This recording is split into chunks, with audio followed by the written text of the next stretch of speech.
Okay, class, it is now 1 o'clock. Class is starting. I'm going to allow for a few minutes before we take the exam for last minute questions and just some quiet study time. Test will start around 1:30. Test will be open and ready to work at 1:30. In your Canvas, you go to the option and the module and go down to the RT210A exam, and you will log in and take the exam at 1:30 Central Time. At times I will be pausing when there's nothing going on or any questions. I'll be pausing the recording, but the Zoom will continue to go. So if anybody has any questions that's online, feel free to raise your hand or speak out. As this time from now to 1:30 will be reserved for quiet study and questions before the exam. After the exam, we will go into cardiac A&P. We will go into cardiac A&P after the exam. We're going over the PowerPoint, talking about the blood, the purpose of the blood, components of the blood flow through the heart. Where is it going? Where is it coming from? We'll learn all those things and much more today. Today's attendance will be accounted for this test. So when you take this test on Canvas, that is your attendance for the day, okay? So we can't force you to come on campus, can't force you to stay online, but as long as you take the test, you get attendance for the day. And of course, if you get off and do something else, it's going to reflect in your future grades. But we have to do what we have to do. All right, so we will start at 1:30, and I will pause the recording now, and if there's any questions, I will answer them. All right. It is now 1:19, 1:20. It's got 10 more minutes before test. I have printed off some of the RT210B note-taking guide. I printed that off. So, it's in the module, but, if you want a copy of it, you can have a paper copy of it. And that's what you'll use for your notes today. Again, we got about 10 more minutes, and we're going to start the test and get that out the way. Probably won't take you guys 10, 15 minutes to do it, okay? This is the simplest test, the easiest one. Get it on out the way.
Did I say Miss Pearl?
Huh?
All right, cardiac AMP study guide looks like this, right? RT210B, cardiovascular anatomy and physiology, outline. This is what it looks like. It's got 4 pages. Again, you do have some there in the Canvas, and but I printed off some for those who are here. I'll go ahead and give y'all these. All right. All right. Now I'm going to pause the recording. Zoom is still going. But I'm going to pause the recording to get ready to proctor the exam. All right. Test has begun. Students are here taking the exam now. 35-minute exam. I will pause while they take the exam, and we will start the recording again after the test.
You have to utilize all of the information. Please make sure that you go back to RT210A as you study so that you can pull it together all the way through. We call it Blast from the Past. You will see Blast from the Past on all of your tests. It may be an old question. We may have a quiz that goes over. You might be in all the way to RT210C, and I have a pop quiz on A stuff, and it'd be nothing but stuff from A, or nothing from stuff from B, okay?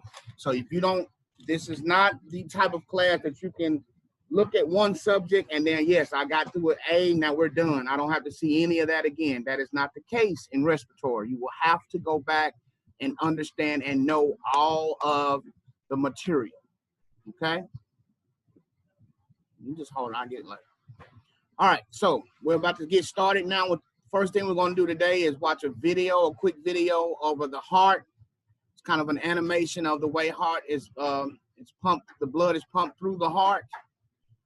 Whatever you're watching it on, if you're here in class, make sure your phones and stuff are put up, looking at this lecture only. Everybody paying attention to the lecture. Okay, if you have a call or anything like that, you can step out for your call. Okay. Other than that, we're going to go on and get started. I'm going to share my screen and show a video of the animation of the blood flow through the heart. Okay, then we'll get into the lesson plan, what to expect. If you are online, you don't have to have your camera on during the lecture. It is being recorded, so if you don't want your house being seen, then you don't have to. Only time you have to have your camera on is during the test. All right. I would like for you to have it on so that way, if you're having an issue, I can see it and converse back and forth with you, but you don't have to. All right, so let's start with the video. Everybody make sure your mics are muted and you're paying attention to me. About to get a whole lot of information. All right, here we go.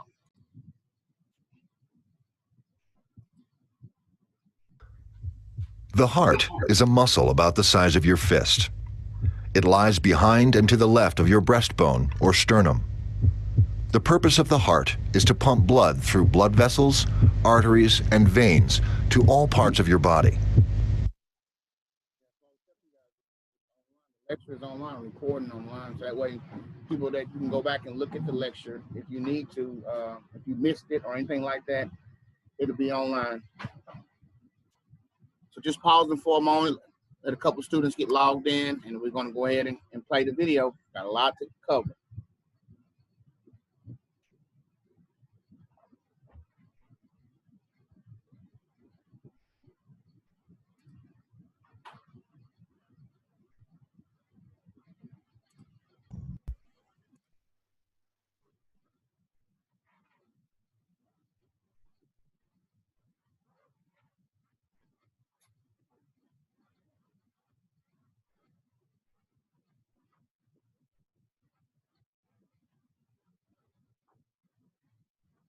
Just go down to the RT210B module, and the Zoom link is in the B module now.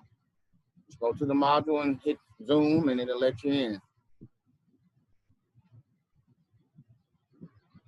I got Barbara, Tawanda, Rayana, Judith.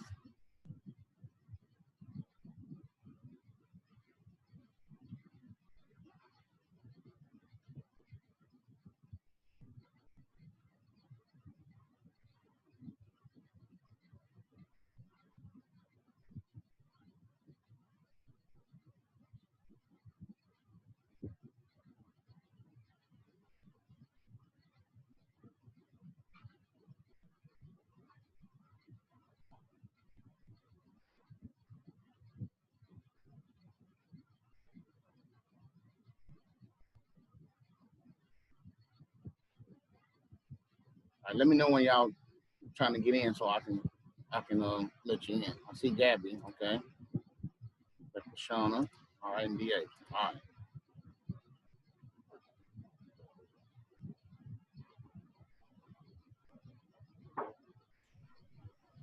All right, here we go.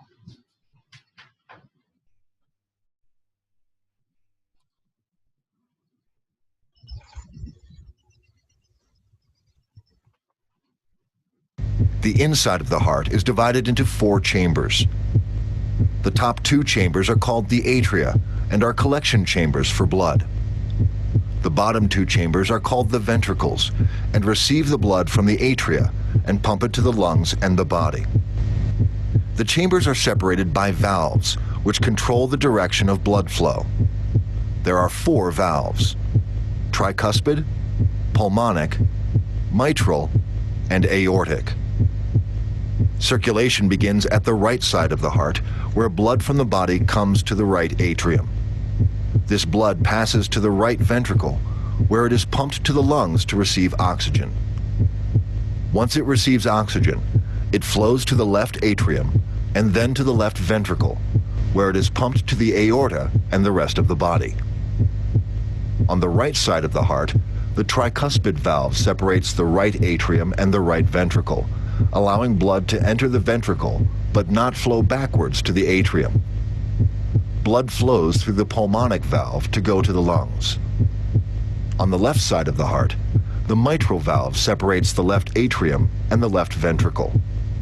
Blood flows from the left ventricle to the aorta through the aortic valve and to the rest of the body. Arteries carry blood with oxygen and other nutrients throughout the body.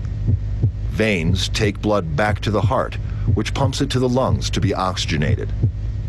The heart arteries, coronary arteries, provide oxygen and nutrients to the heart muscle. The right coronary artery supplies blood to the bottom and the back of the heart. The left coronary artery splits into 2 vessels. One branch supplies blood to the front of the heart. The other branch delivers blood to the left side of the heart. An electric system transmits signals throughout the heart to control its pumping. The electrical signal starts in the sinoatrial, or SA node, which is located in the upper portion of the right atrium and is known as the natural pacemaker of the heart.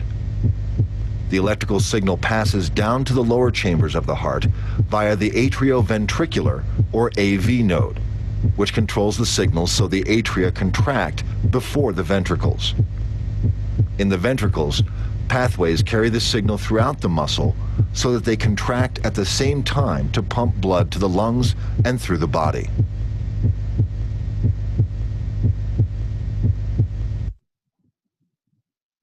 All right. Amazing heart. The amazing heart. All right. So we're going to get started with the lecture. I'm starting with my PowerPoint.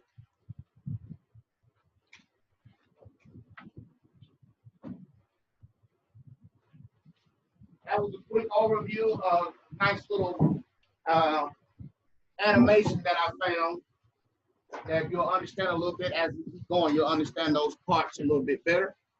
But basically, let's look up here first. We have the heart, right? And the heart consists of 4 valves and 4 chambers. 4 valves and 4 chambers. Now on this, I'm showing you just the chambers right now, okay? This is the heart. Notice how the right side of the heart, remember it's your patient's right, not your right, the right side of the heart, okay? This is the heart. The right side of the heart is over here, okay? And this is the left side over here.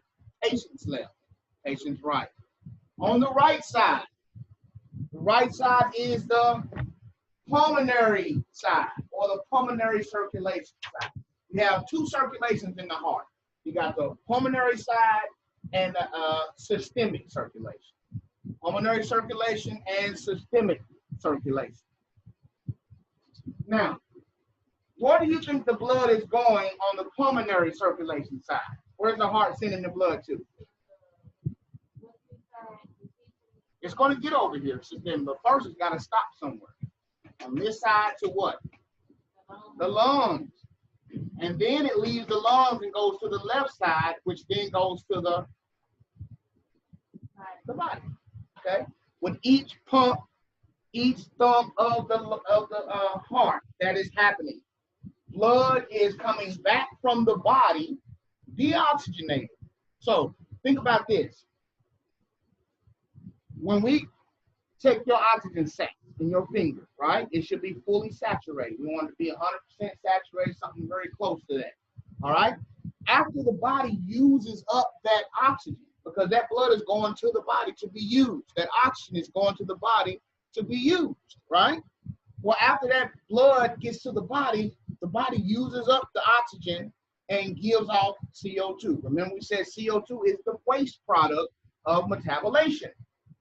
When we metabolize, we use glucose and carbohydrates and oxygen.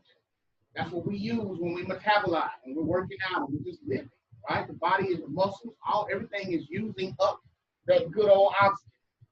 Well, the waste product is deoxygenated blood, right? All of the waste and the waste gas then has to go back to the heart in order to get back to the lungs so it can blow it out.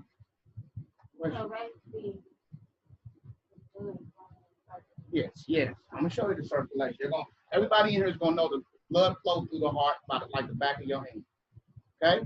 So what happens is it travels from the body. There's my heart. Deoxygenated blood. Everybody look up here. Deoxygenated blood. That means used up blood. It's deoxygenated. It means there's no oxygen in it because you used it up. Your feet, your legs, your head, your body has used up that oxygen that came to it. Okay? So deoxygenated returns to the heart on the right side via the superior and inferior vena cava. Okay? These are two large veins because veins carry blood to the heart. Arteries carry blood away from the heart. Okay? Write that down. Veins carry blood to the heart, and arteries carry blood away from the heart. Veins carry blood to the heart, and arteries carry blood away from the heart.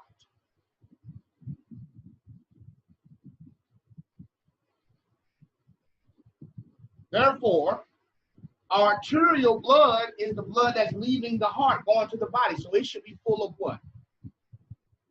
Oxygen. It should be full of oxygen. Okay? All right? Venous blood or blood from the veins should have a very low oxygen content because it's all used up. That's the blood that has been used up by the body. Okay? So, the waste product of metabolizing is carbon dioxide, right? So the carbon dioxide in the right side or the vein is kind of hot, right? It's coming back so you can get rid of it. How do we get rid of carbon dioxide? Breathing out, okay? So when we breathe in, our alveoli take in oxygen. And there are little capillaries around the alveoli that take that oxygen from the alveoli into the bloodstream. That bloodstream then comes back to the left side of the heart. Okay? It will go into the left atrium, down to the left ventricle, to the aorta, and to the body to get used again. Once it goes to the body and gets all used up, it comes back to the heart, used up, which is deoxygenated, from the superior and inferior vena cava. It does that and it dumps into the right atrium. Okay, once it comes back from your brain and from your body. See, this coming from here, this coming from here, all used up blood. They dump into the right atrium and go down into the right ventricle. And then they go through the pulmonary artery, which takes it to the lungs.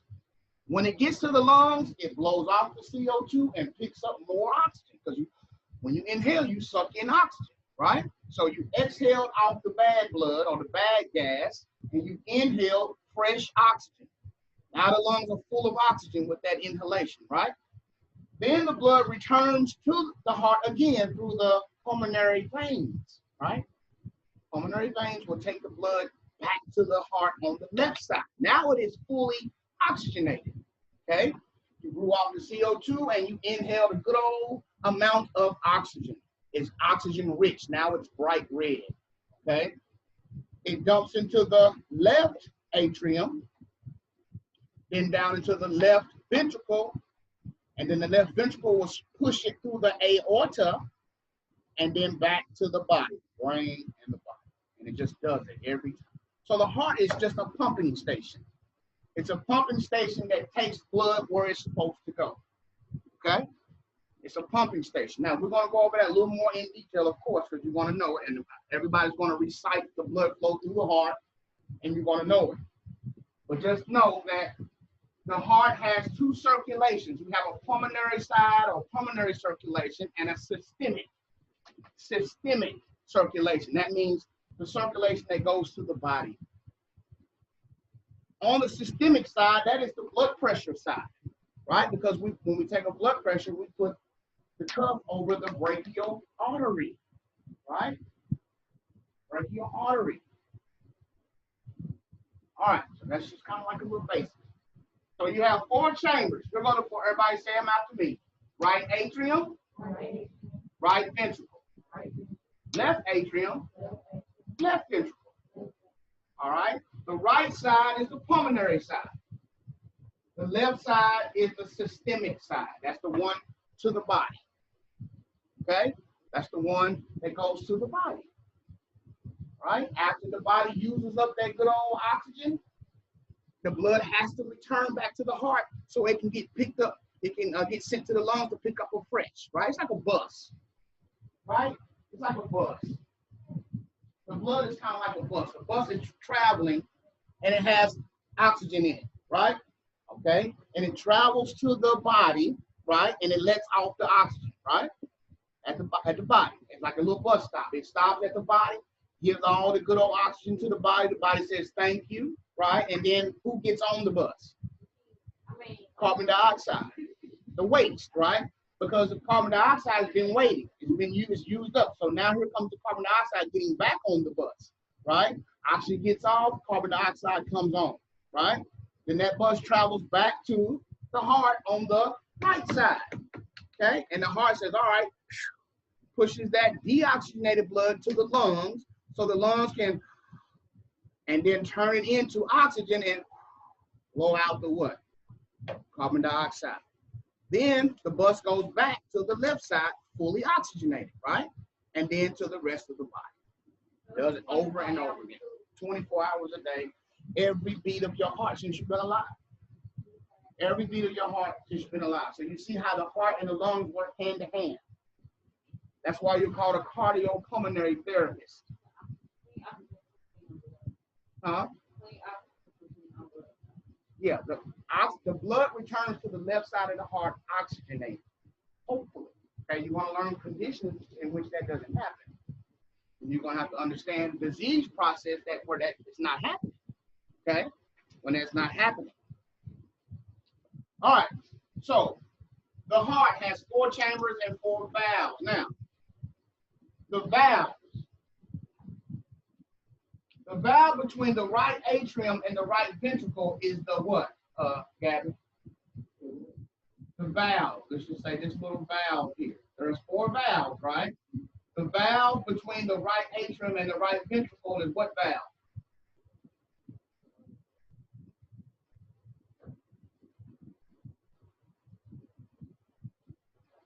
Tricuspid. Tricuspid valve. All right. Then after the blood goes through from the right atrium, everybody look up at me now so you can make sure you get me. Blood comes back to the heart via the superior and inferior vena cava. Remember, superior is on top, inferior at the bottom. That's why you got to know your terms. The superior and inferior vena cava, right? They meet up with bad blood, right? Deoxygenated blood, dump into the right atrium. That blood has to go into the right ventricle, but it hasn't got to get there. It goes through this valve called the tricuspid valve. Okay? Then after it leaves the right ventricle, it's got to go to the lungs. So it's got to go to the pulmonary valve next, right? So this would be the first one. The second one would be the pulmonary valve. Okay, it will go to the pulmonary valve to get to the lungs, right? Then it returns back to the lung, back from the lungs on the left side of the heart into the left atrium. Now, how does it get from the left atrium to the left ventricle? There's a valve right here. What valve is this called? Bicuspid. Bicuspid valve. I'm gonna get you unlocked. Don't worry about it. This is a little early, but I'm gonna get you unlocked. So once the blood comes back from the body, used up, it goes to the right side because the right side is the pulmonary side. This side over here is blood going to the lungs. That's why it's called pulmonary. Pulmonary is lungs. So this side over here, the blood on this side is focused on going to the lungs, and the blood on this side is focused to going to the body. Okay. What is happening is it goes from the right atrium through the tricuspid valve into the right ventricle. It leaves the right ventricle and goes through the pulmonary valve, which is probably like right here, something like that. Pulmonary valve, and that takes it to the lungs. Okay, do it like that. Pulmonary valve will take it to the lungs. Okay, and then when it returns to the heart on the left side, it goes into the left atrium. It dumps off into the left atrium. Now it's oxygenated. It's bright red when it gets over here because it picked up oxygen in the lungs. Okay? Now it's over here, it's bright red. In order for it to get from the left atrium into the left ventricle, it has to pass through the bicuspid valve. Okay? And then there's another little valve here that leads into the aorta, and that is the aortic valve. The aortic valve will then take it to the aorta and into the body. Okay, now I'm about to show it to you. Keep this in mind. When you go to the store and want to buy something, an outfit, what do you do before you buy it? Try. So you try before you buy. Okay? Try before you buy. All right? So let's look at it. I'm going to tell you what the blood flow of the heart is. Okay, here we go. Blood returns to the heart via the superior and inferior vena cava. Returns to the heart via the superior and the inferior vena cava and dumps into the right atrium. Okay? After it leaves the right atrium, it goes through the tricuspid valve into the chamber. Right ventricle. Then after it leaves the right ventricle, it has to, you can hardly see it, but it goes through the pulmonary valve into the pulmonary artery. This is a pulmonary artery right here. Okay, so it leaves the right ventricle and goes through the pulmonary valve into the pulmonary artery, right? Then to the lungs. Then it returns from the lungs via the pulmonary veins. Okay, these little things here, these are pulmonary veins. They both shoot over into the left atrium. Okay, so it returns from the lungs via the pulmonary veins into the left atrium. The left atrium. After it leaves the left atrium, which is here, after it leaves the left atrium, it goes through the what? Bicuspid. Bicuspid valve into the ventricle, left ventricle, and then it goes through the aortic valve, right? Into the, what is this? Aorta. This is the aorta. So go through the aortic valve to get to the aorta. Okay, and then to the rest of the what? Body. All right, we're going to say them several times so everybody's going to know it by heart. Okay?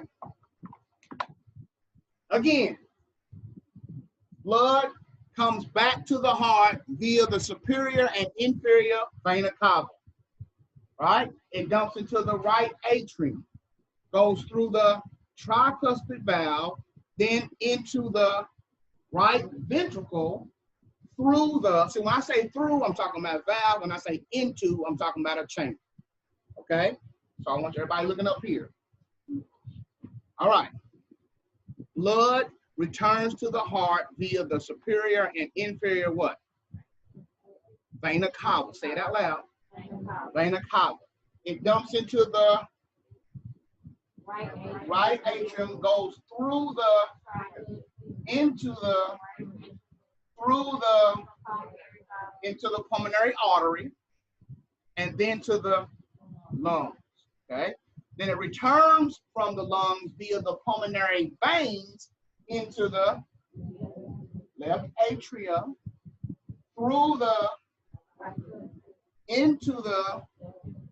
and then through the aortic valve into the, no, before that, after it goes aortic valve, it goes into the aorta, and then to the body.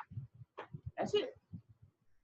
Blood returns from the body, used up, deoxygenated via the superior and inferior vena cava. Okay, say it loud so you're sure. It returns from the body. The blood returns from the body, used up via the superior and inferior what? Vena cava. It goes into the right atrium, then travels through the tricuspid valve into the right ventricle, and then it goes through the pulmonary valve into the pulmonary artery, and then to the lungs, then back from the lungs via the pulmonary veins, okay, and they dump into the left atrium, which then goes through the bicuspid valve into the left ventricle, then through the aortic valve into the, and into the, that's it. That's it. Okay? That's it. Now we'll get back to that because I'm gonna hand it out to everybody and let everybody show me and tell me the way it travels. Okay? That is a quick basis of how the blood is traveling through your body. The blood, the heart is not making it oxygenate, it's not making it do nothing. The heart doesn't do anything but pump. It's a muscle that pumps blood where it's supposed to go. Okay? When the ventricles contract, they contract at the same time. Both the right and the left ventricle, it contracts at the same time. So first you have your atria, then your ventricle. Boom, boom, boom, boom, boom, boom. Right? That first boom pushes the blood from the atria into the ventricles, and the second one from the ventricles to wherever they go. The right ventricle is putting it into the pulmonary artery. The left one is putting it into the aorta every time. Okay? So when you feel your pulse, we said that the pulse was AKA what? What did I say yesterday? Squeeze, yeah, AKA squeeze. What's the word? The S word. Systole. Systole, right? So systole is the top number of the what? Blood pressure. That is the pulse. That is what you're feeling. Okay? Well, that is what the left ventricle is doing. Every time you feel that pulse, it's the left ventricle contracting. Because it's pushing it to the what? The body. The left ventricle is taking blood to the aorta and to the body. So boom, you feel it every time it pumps. Fresh new blood. Every beat that you feel is another load of fresh oxygenated blood going to the body, boom, and coming back. Boom, boom, every beat. Okay? That's why it's important to take care of your heart. It's important to understand heart rate. It gets too fast or it gets arrhythmias, then it's not doing what it's supposed to do, and you have problems. Okay? That's why you have to understand this really, really well as a respiratory therapist, because that can depend on what the lungs is doing. Okay? If the blood comes from the heart and goes to the lungs and goes back to the heart and it does not get oxygen, that's called a shunt. And you'll have to know, that's a shunt. Why is the patient shunting like that? That's ICU type stuff that you're going to be involved in. Okay? We'll get to the shunt. Don't try to, I was just telling you like that. What you need to know right now is this is the heart. The heart has 4 chambers and 4 valves. You got to memorize those. Okay? You have to memorize those. You need to memorize the flow of the blood. How does it flow through the heart? Okay? It's got to come back to the heart. When it comes back to the heart, it's deoxygenated and used up, right? It comes back via the what? Superior and inferior vena cava, okay? Superior and inferior vena cava. Then it dumps into the right atrium, then down through the tricuspid valve, and then into the right ventricle, and then through the pulmonary valve into the pulmonary artery, from the pulmonary valve into the pulmonary artery, okay? Then to the lungs, all right? Once it gets to the lungs, it will release the CO2 and pick up fresh oxygen with your in and out inhale, okay? Once you do that, it's now fully saturated with oxygen and the CO2 has been removed, all right? So now the blood will return to the body via the pulmonary veins. You have two sets on both sides, but they both go back to the heart. When they come from the pulmonary vein, they dump into the left atrium, and then go to the left atrium through the bicuspid, you already tried, bicuspid valve into the left ventricle, and from the left ventricle through the aortic valve, the aortic valve into the, and into the, that's it. That's it. Right? That is the blood flow through the heart. That is the blood flow through the heart. Like I said, when we get to that part in the lecture, we'll practice it again, pass it around, and let you tell us this, that, okay? Matter of fact, I thought I had a poster in here.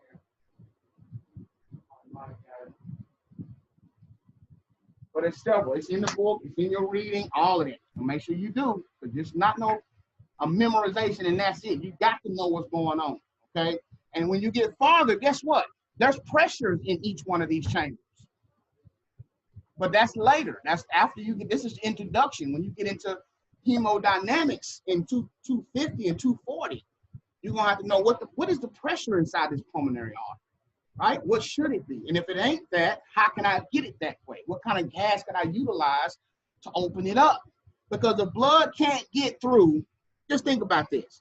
If the blood that's deoxygenated can't get through here, it can't get to the what? If it can't get to the pump, if it can't get into the pulmonary artery, that means it can't get to the what? The what? The lungs. Where does it go when it leaves the pulmonary artery? The lungs. So if it can't get through the pulmonary artery, it can't get to the, and if it can't get to the lungs, it can't pick up oxygen. So that might be a reason why your patient is not oxygenating, because the pressure inside this pulmonary artery is too high. And if it's high pressure, the blood can't get through, right? This is the pulmonary artery should be open like this, right? Pulmonary artery should be wide open. But if there's a lot of pressure in the pulmonary artery, then the blood is trying to get through to get to the lungs, but it can't get in there. If it can't get in there, it can't pick up oxygen. And so you're gonna have a lower amount of blood returning, and it's gonna be deoxygenated. That's a problem. So we gotta figure out how to open this up, which we give nitric oxide for that, okay? Which will be, like I say, later on in hemodynamics, but there's pressures all in this heart, pressures in this vena cava, this right atrial pressure, right? All kind of pressure. It's very, very dynamic, very, very involved, but if you like it and you start understanding it, it becomes very, very interesting for you. And you'll know what every number on that monitor is dealing with this heart. Because what we do is we put a catheter, a little catheter in your femoral artery, and it will travel up through your superior vena cava, float through your heart, and we can inflate a balloon and it'll lodge right where we want it to lodge. And then those wires will give us the pressures, and we'll see the pressures on the monitor, okay? What the pressure is. That's why one of your words was the diacritic notch. Remember that was one of your terms in respiratory vocabulary? That is one of the wavelengths you see when it gets into the ventricle, okay? That little balloon is floating up the body. It's gonna go through here and then lodge right in there, right? And then we inflate it, and then we can read the pressures off of it, okay? That's real respiratory therapy, way more than breathing treatment, okay? This is real respiratory here, okay? So that's the way, that's the largest vein, your femoral vein, which we can punch her in here and let it float up into the heart. Okay, we definitely want to go into your brain, put nothing in through there, in your neck. So we usually go through here. Okay, that's just the way they do it. It's called a Schwann's gans. It has 3 or 4 little meters on it that measure different things. They go and they separate into the heart. That's when somebody is sure enough sick, and you're trying to monitor their hemodynamic status. Okay, but that's later. But that's when it gets extremely interesting and challenging. Okay, because you're trying to figure out what is wrong with my patient. It's more than just, I got to give them some breathing treatment. I got to give them some oxygen. It could be way more than that. The disease process can be messing up the heart and not allowing that blood to get to the lungs. Okay, got to get there to pick up the oxygen. Okay, all right. So let's look at it.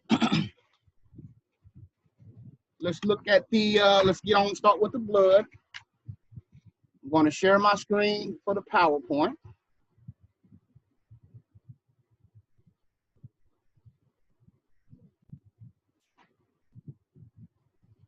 All right, here we go. Tell me when y'all see it. See it? All right. Cardiac AMP. All right, first thing to talk about is the human blood. Human blood. Amazing fluid. Life-giving fluid. Right? The life oil of the body. The blood is made up of erythrocytes, which are your RBCs or your red blood cells. Leukocytes, which are your white blood cells.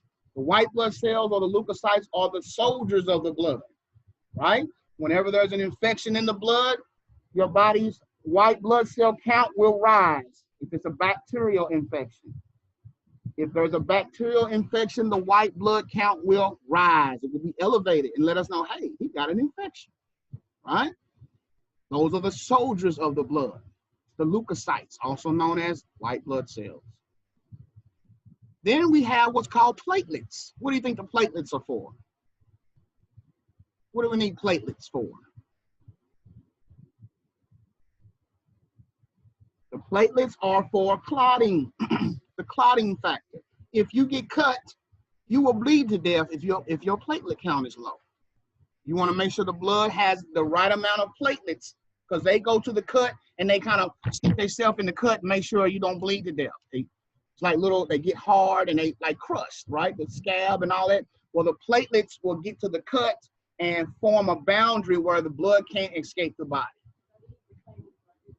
No, those are red blood cells. That's the red. All these things I'm talking about are inside of these cells.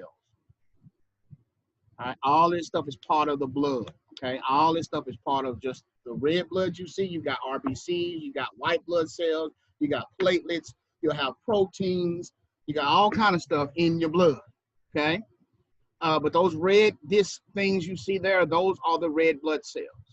Those are red blood cells. Now, again, we have red blood. The blood itself is made up of red blood cells, white blood cells, platelets, and the blood is the fluid that makes up the intravascular fluid. Remember we said we have 3 types of fluid in the body. What are the 3 types? Say it louder. Okay. The interstitial, which is in between the cells. Intracellular is inside the cells, and then intravascular is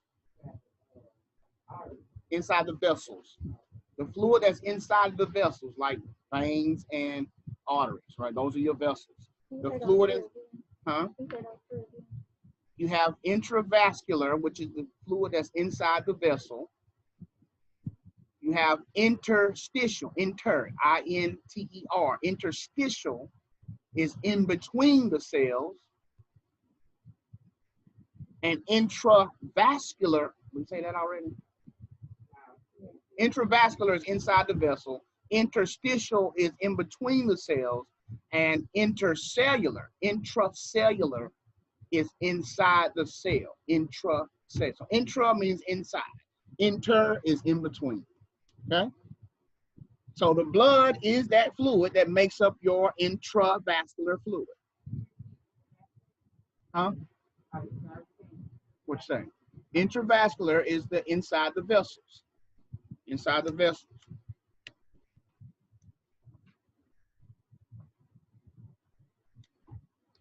All right, the blood is 10% solutes and 9% water. And all that we just named is 90% water. Your blood is 90% water and 10% solutes.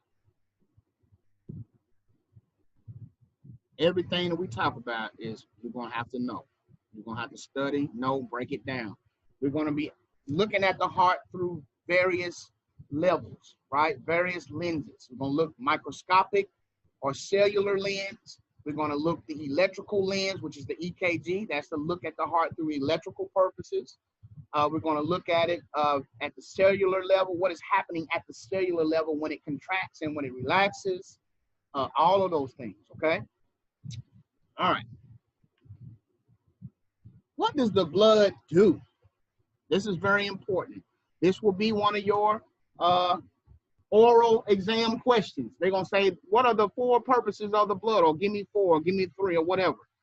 But these are the purposes of the blood. They transport respiratory gases, circulate defenses, provide nutrients to the cells, remove the waste from the cells. They're responsible for clotting, and they give us our electrolytes. That's the purpose of the blood. That's what it's there for, to do all of these things. They transport respiratory gases. So what are the 2 gases, the 2 respiratory gases that blood will transport? Think about it. Think about what are the 2 respiratory gases that's in the blood? Oxygen and carbon dioxide. We're going to blow off the carbon. We're going to get the blood is going to take the carbon dioxide and get it to the lungs, right? Like an Uber. The blood is taking the carbon dioxide to the lungs to get dropped off. It's going to pick up oxygen when it gets to the lungs and takes that oxygen back to the body, right? And that's what the blood does. But it does it with the help of the heart, because the heart has to do the pumping to get it moving. The heart is like the engine of it. It's all it does is pump. All right, it pumps and directs it where it's supposed to go. All right, so the agent. What are the purposes of the blood? Out loud. Okay, which is CO2 and oxygen. Okay, what's the next one? Circulate defenses. The white, which are the what? White blood cells, also known as leukocytes. Okay, what else does it do? Nutrients like vitamins and stuff like that. That takes that to the cells. What also is the next thing? Takes the waste away from the cell. What's the waste product of metabolization? Carbon dioxide. What's the next thing it does? Clotting. What part of the blood is responsible for the clotting? Platelets. The platelets. That's the ones that help clot. If your platelet count is low, you will bleed to death. Okay, you ever heard of a hemophiliac? Somebody who suffers from hemophiliac is a genetic disorder that, they bleed more because they have low platelets. My grandma got that condition. Oh, really? Mm-hmm. They have low platelet counts, and so it's hard for them to stop bleeding. You have to put a lot of pressure on for a long time to keep them to stop bleeding. Okay, they bruise easy, okay, because they don't have a lot of clotting factor. All right. And then lastly, the agent, what's the last thing it does? Gives us electrolytes. Now, these electrolytes, you will have to know by heart and how much, but we're going to get to that in a minute. All right, let's look at some normal values of the of the blood. Red blood cells. Red blood cells. Look how many you have. How many do males have, Ms. Shepherd? 4.6 Okay, 4.6 to 6.2 million red blood cells is what you have, what a male has. What about a female, Ms. Tabor?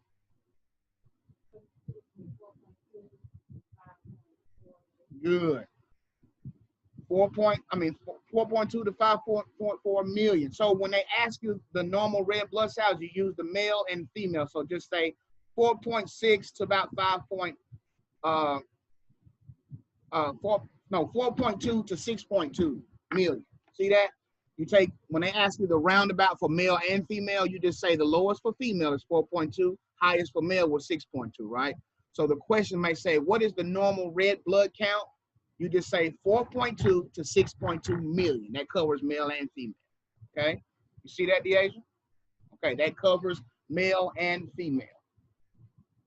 4.2 to 6.2 million. That's how many red blood cells are in your body. Why are there more red blood cells in men than women? What's a couple of reasons? Men are naturally bigger. Yeah, men are naturally bigger bone structure because red blood cells are made where? Does anybody know? Where does the body make these red blood cells? Is it in the bone marrow? The bone marrow. The bone marrow is where you get red blood cells. The bone marrow produces red blood cells. And since men have bigger bone structure, we have more red blood cells. Red blood cells' life starts in the bone marrow. Also, females have menstrual cycles. So you release a lot of blood often. And so that's another contributing factor for men having more red blood cells. But the main...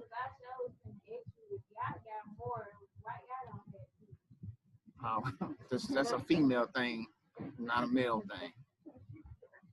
All right, so the red blood cells, the average number is 4.2 to 6.2 million. That covers male and female. All right, now white blood cells, those are the defenses or the leukocytes, right? Those are the ones that are active when there is an infection. What is the normal white blood cell count, Tawanda? 5 to 10,000. Okay, 5 to 10,000 is the normal amount. If I get a blood sample for you, I should see about 4.2 to 6.2 million red blood cells, and I should see about 5 to 10,000 white blood cells. If your white blood cell count is 20,000, then you have a what? Infection. But they are the defense. They're the soldiers. They only come out when there's a problem. They come out when there's an infection. Yes. So is there a certain number, like no, they respond to bacteria, period. If it's higher than 10,000, there's a bacterial infection. If you have a viral infection, they won't be high. They could be low, though. Okay? You could have a low white blood count with a virus, but a virus, you might see a normal white blood count because it's virus. That's how they determine whether you got a virus or not, or a bacterial infection. Yeah, they have immune systems. Oh, well, they could be, yeah, it could be low. Their immune systems are all, especially if they're on chemo, it kills their immune system also. It may kill off a lot of white blood cells. That way, because that's what's fighting. That's part of your immune system. If they low, it's just like going to war with 10 soldiers and you're supposed to have 100,000, right? You're going to get demolished, okay? And so the white blood cells are your defenses, all right? And so a lot of different autoimmune diseases, all kind of like lupus and stuff like that, have a lower white blood count, just a low immune system, period. So when you go to Mr. Johnson comes to the hospital with a fever, we're going to get a blood from him and run blood cultures and see what his white blood count is. If I know he got a fever, body aches and chills, and his white blood count is 5 to 10,000, then he must have a what? Virus. If he has cough, chills, and fever, and his white blood count is 25,000, then we know he has a bacterial. They both infections, either viral infection or bacterial infection. Bacterial. And if it's bacterial, we can give a what? Antibiotic. But a virus, you can't give a what? Antibiotic. Antibiotics don't kill viruses. They kill other bacteria. Okay? So if you have a bacterial infection, we give an antibiotic, another bacteria that will kill that bacteria that's bothering you. Okay? And the only way we're going to know if you got a bacteria that's bothering you is your white blood count. All right? One more, we'll take another break. Here go your electrolytes. You must know these by heart. You will have these on your oral exam. You'll have these all through. You're going to have to know what the electrolyte normals are. These are the electrolyte normals. Sodium. The normal sodium is 135 to 145 milliequivalents per liter. Chloride is 96 to 105 milliequivalents per liter. Bicarbonate is 22 to 26 milliequivalents per liter. Potassium, one of the most important electrolytes, is your potassium. It is 3.5 to 5 milliequivalents per liter. Calcium, 4.25 to 5.25 milliequivalents per liter. Magnesium, 1.4 to 2.2 milliequivalents per liter. Then you have phosphates, sulfates, and organic acids. So, Judith, what is the normal potassium?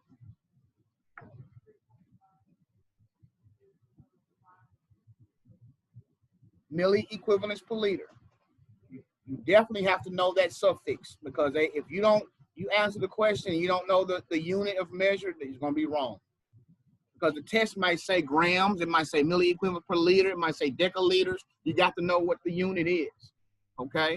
Ms. Tabor, what's the normal sodium? Yeah, Ms. Tabor. Yeah.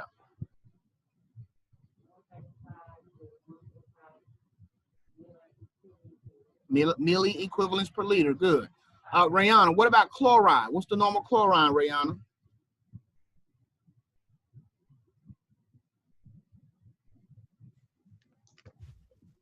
$96 to 105 milliliters. Milliequivalents per liter. Milliequivalents per liter. Good, good. What about the bicarb, Gabby? Milliequivalents per liter, 22 to 26. What about calcium, Ms. Taylor?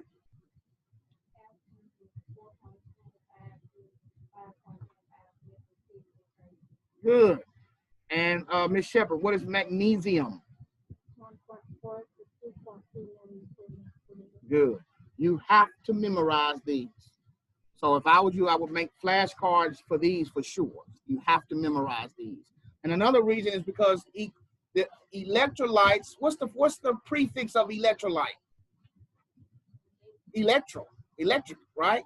The heart has an electrical conduction as well as a blood flow. It also has an electrical flow, all right? And if your electrolytes are off balance, you're gonna be missing, hitting fire, right? It's like having your plug plugged in the wall, but barely, right? And then somebody else turns something on in the house and your lights flicker, right? The electricity is not where it should be, okay? And so you gotta make sure you take in the correct amount of electrolytes so that the electrical conduction of the heart can flow like it's supposed to. Boom, boom, right? If you don't have enough, if your sodium is low, if your potassium is low, you're gonna have real problems with your heart rate and heart rhythm, okay? It's gonna make it be arrhythmic, which means not in rhythm, right? Because A means not, right, or without. So arrhythmic means no rhythm. There's something going on, it's off. It's not what it's doing, what it's supposed to do. All right, so let's take a 10-minute break. It is 3:10, come back at 3:15. No, it's 3:05, I'm sorry. It's 3:05, come back at 3:15. 10-minute break. We will now take a 10-minute break and come back to hemoglobin. Hemoglobin. We want to pause the recording as we take a break. All right, we're back. I'm going to now share my screen with to kind of backtrack just a little bit to make sure you have everything filled in, which is from the lesson plan itself, and then we'll keep going with the PowerPoint. All right, so I'm gonna share my screen with the lesson plan itself, starting at the blood. All right, so it should help you with your note-taking guide. All right, the blood. The blood is, we said, was 90% water, 10% solutes. It has proteins. Proteins that are in the blood is albumin, globulin, and fibrogen with prothrombin, okay? The albumin is what thickens your blood, all right? Sometimes the blood needs to be thick. So albumin will thicken the blood. Globulin includes antibodies. Hmm? Do we have that sheet for this real blurry? Huh? Do we have that sheet for this real blurry? It's real blurry. Yeah. Well, let's give it a minute because it shouldn't be blurry. Yeah, you have the sheet.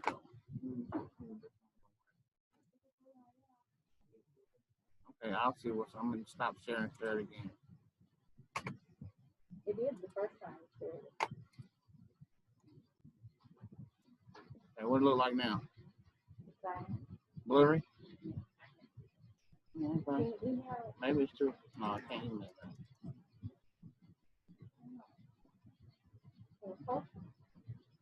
Is it still blurry?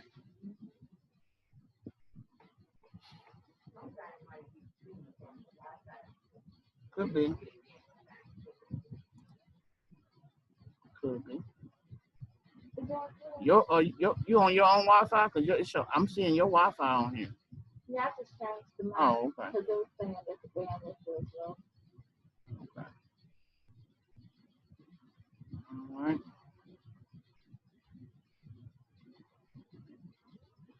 Sometimes it does that. It did come back clear.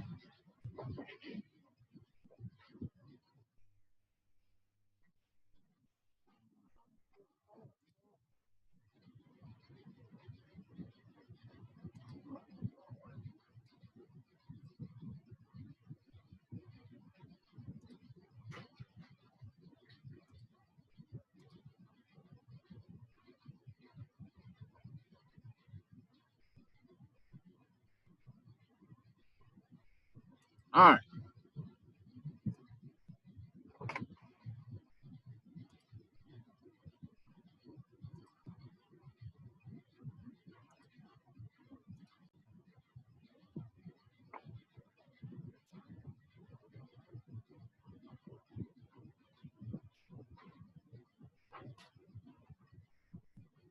Still blurry?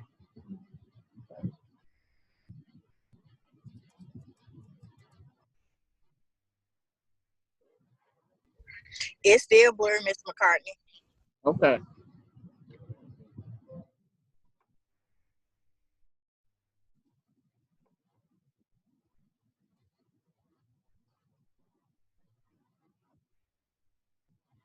What about that one?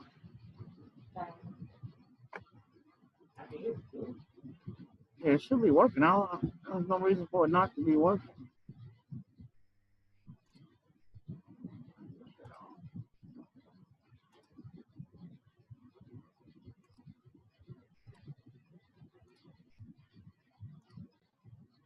Can you get off of the Zoom meeting and get back on? Because your background blurry too. What about now? It's better. All right, the blood is composed of 10% water, and 90% water, 10% solutes. We have proteins that are in the blood. The proteins are, number one is albumin, which thickens the blood. Globulin, which includes the antibodies. Fibrogen and prothrombin are necessary for clotting. Okay, you ever heard when somebody say, they got the COVID-19 test and either say do you positive or you have the antibodies, right? That means if you have already had a disease, then the body will make antibodies for it the first time it sees it. That way, when it sees it again, the blood can fight it. Okay, those antibodies will be in your globulin. The energy molecules of the blood. Huh? Meeting ID. You shouldn't be able to hit the Zoom link and come right in. To get to my link, you should be able to just hit the Zoom link in the module to get to the Zoom link.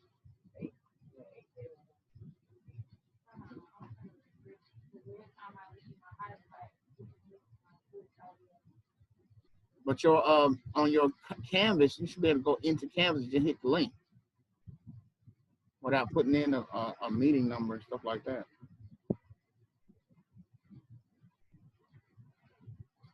All right. We got a lot of information.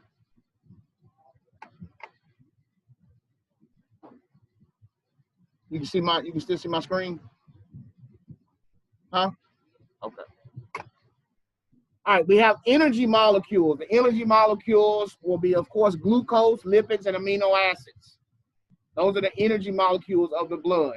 Glucose, lipids, and amino acids. So on your nut cake, guy says energy molecules, you need to write glucose, lipids, and amino acids. Those are your energy molecules. Then it comes to the electrolytes, which we already have gone over, your electrolytes. Right here on the front page. Energy molecules, then electrolytes.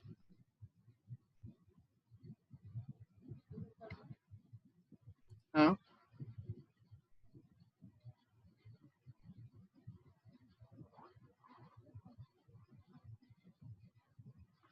All right. Those electrolytes, don't forget, sodium is 135 to 145 milliequivalents per liter.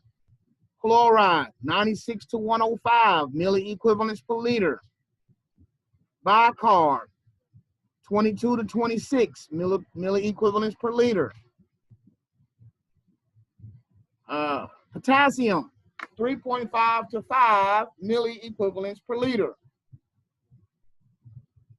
Calcium, 4.25 to 5.25 milliequivalents per liter. And then, of course, phosphate, sulfates, and organic acids. You don't have to remember those. But you do need to know your electrolytes.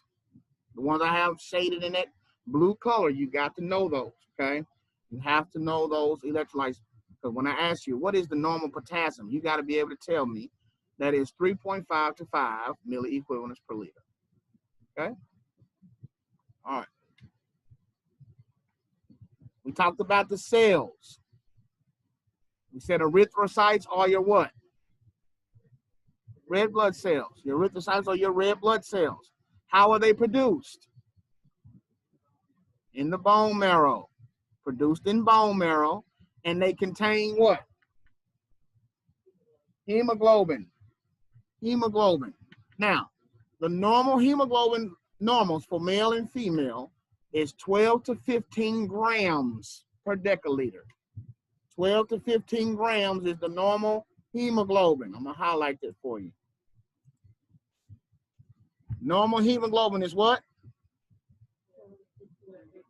12 to 15 grams per deciliter of blood. 12 to 15 grams per deciliter of blood. Guess what hemoglobin does? What does hemoglobin do? Number 4. Well, what does hemoglobin do? Carries what? See, carry O2. Carries oxygen. So you have hemoglobin inside your red blood cell. That is the molecule that carries oxygen. That is the molecule that's inside the red blood cell that carries the oxygen. Remember we said the blood takes oxygenated blood from or takes the oxygen from the left side of the heart and gives it to the body, right? Well, how does the blood get the oxygen? How does the oxygen stay in the blood? It stays in the blood because of the hemoglobin. The hemoglobin attaches to the oxygen, okay? Hemoglobin attaches to the oxygen and carries it. That's what carries the oxygen in your blood is the hemoglobin. Okay, that's the hemoglobin. So hemoglobin is very, very important. We need to know if you're bleeding, if Deasia has an accident and she's bleeding a lot, her hemoglobin is going to be low, all right? And if her hemoglobin is low, that means her saturations, oxygen saturations, are going to be low because her blood is gone, okay?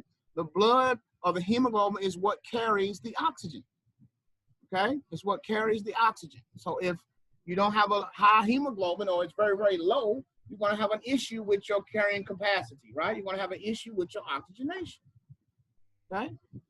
Of course, hemoglobin is normally higher in males than it is females. We've already talked about those reasons. And hematocrit. The hematocrit is 3 times the hemoglobin. All right. Hematocrit is 3 times the hemoglobin. So when we're trying to find somebody's blood work, and we say, what is their hematocrit? Okay?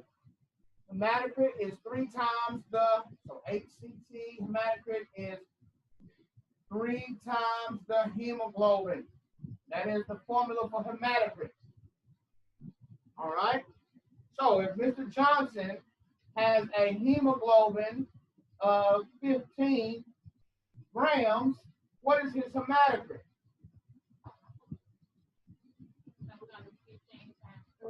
Yes. What's that? 45? Okay. 45. What is hematocrit labeled as? Is it grams? Is it what is it? Huh? Look at your the lecture on the screen. Hematocrit.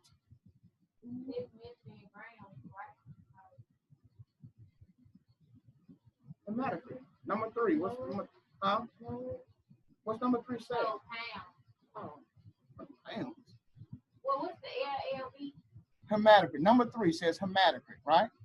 Okay, what is, keep on reading that line. What does it say? Percent. Percent. It's still blurry?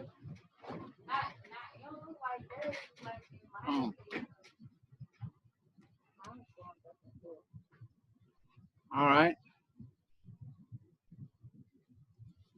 So hematocrit is 3 times the hemoglobin. That's how you find hematocrit.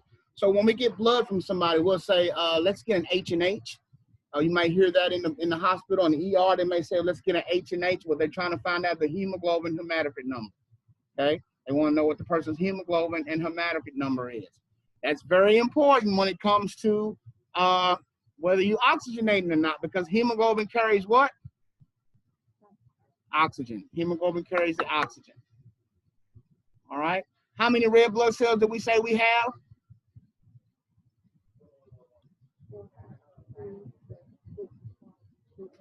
4.2 to 6.2 million red blood cells. 4.2 to 6.2 million red blood cells. Okay. Number 2 talks about the leukocytes. We said the leukocytes were the white blood cells, and they are the what of the blood? The soldiers of the blood. What's the normal number for white blood cells? 5 to 10,000. 5 to 10,000.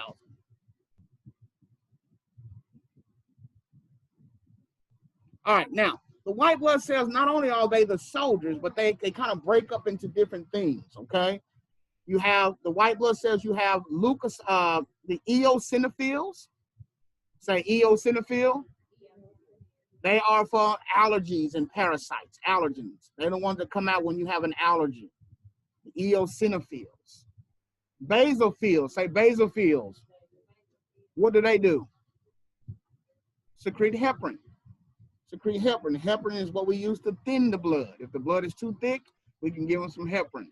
That will thin the blood, okay? But the blood does it itself with the basophils. If it gets too thick, if it's a healthy person, it will secrete more basophils, which will thin the blood, okay?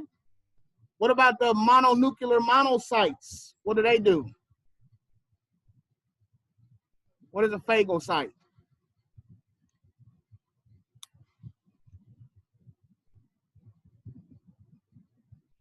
Phagocytes. Never heard of a phagocyte? Don't remember that from school? Phagocytes ingest foreign material. They're the ones that eat foreign material that's inside the blood, okay? The phagocytes. They eat foreign material from the blood.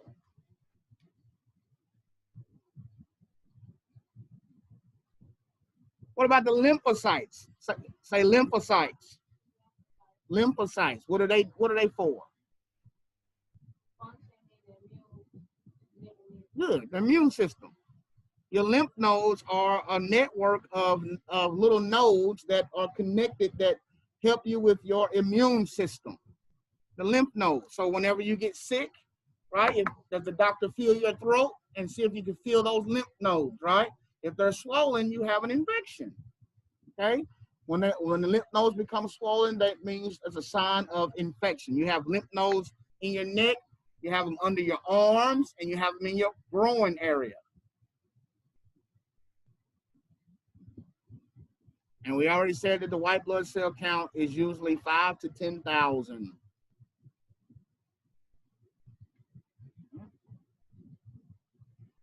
And your platelets, we said platelets are responsible for what?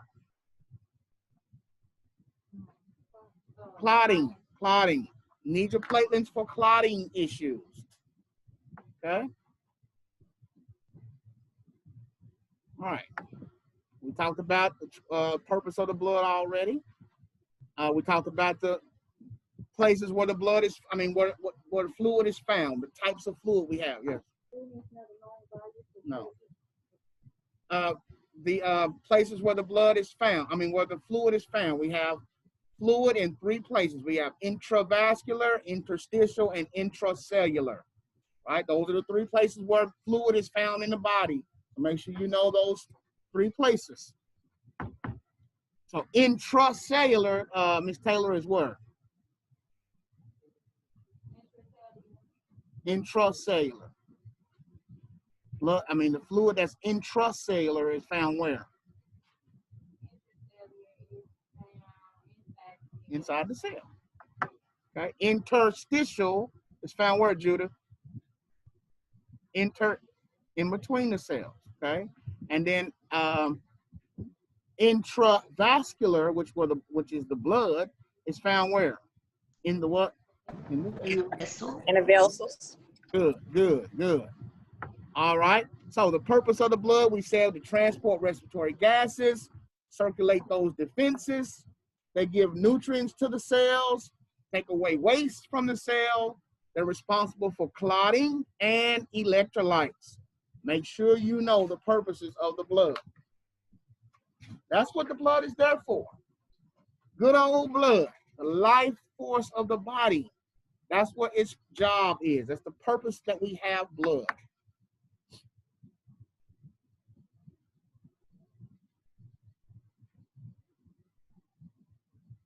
All right. We already said red blood cells is 4.2 to 6.2 million. When you look at male and female, we go from the lowest in female, which is 4.2, and the highest in male is 6.2 million. Okay, that's the normal red blood cell count, 4.2 to 6.2 million. White blood cells are 5 to 10,000 in male and female. It doesn't matter. They're 5 to 10,000 of the white blood cells. As far as the C. diff, now, when we get a CBC is a complete blood count. Say that. Complete, so that if the doctor says, let's get a CBC, they're going to do a complete blood count. They're going to draw some blood and see what your red blood cells are, your white blood cells are, your electrolytes, look at all that kind of stuff. But then they may get a CBC with diff, right? A CBC with differential is kind of telling you exactly what percentage each little type of cell is found, right? So your neutrophils, your lymphocytes, monocytes, basophils, and eosinophils, they're going to tell them exactly how much each one is, okay? So, for instance, if you had an allergic reaction and we got a CBC with diff, which one of those would I see higher in percentage from an allergic reaction?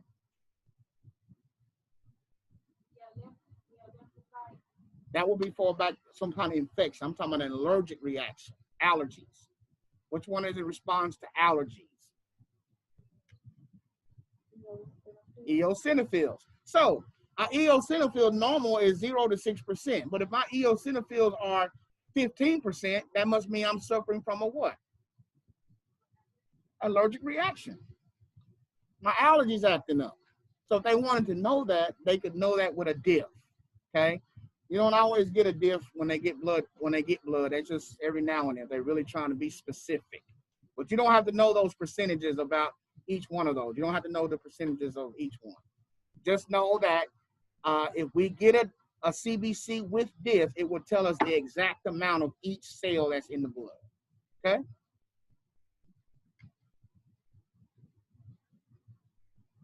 All right.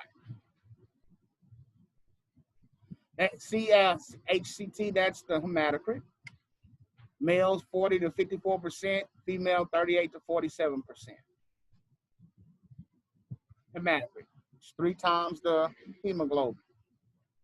3 times the hemoglobin.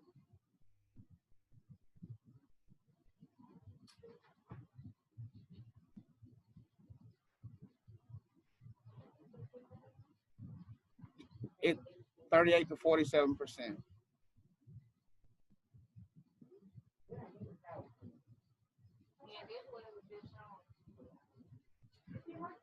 This is both. This is on this one, and I got the lesson plan in my PowerPoint going back and forth to make sure you get all the information you need in your notes.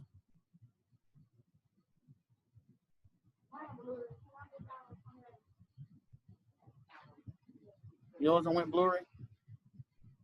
It's going in and out. I don't know why.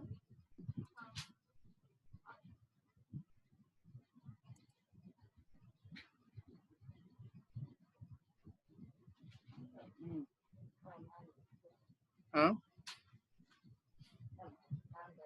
Back? Okay. I just got rid of some more stuff off my screen. Maybe that helped. All right. Moving right along. We already talked about the hemoglobin. See, it's kind of backtracking a little bit. We already talked about the hemoglobin. Hemoglobin, what's the normal hemoglobin, male and female, that you need to know? What did I say the hemoglobin was? 12 to 15 what? Grams. 12 to 15 grams. 12 to 15 grams is the normal hemoglobin. Okay? Normal hemoglobin.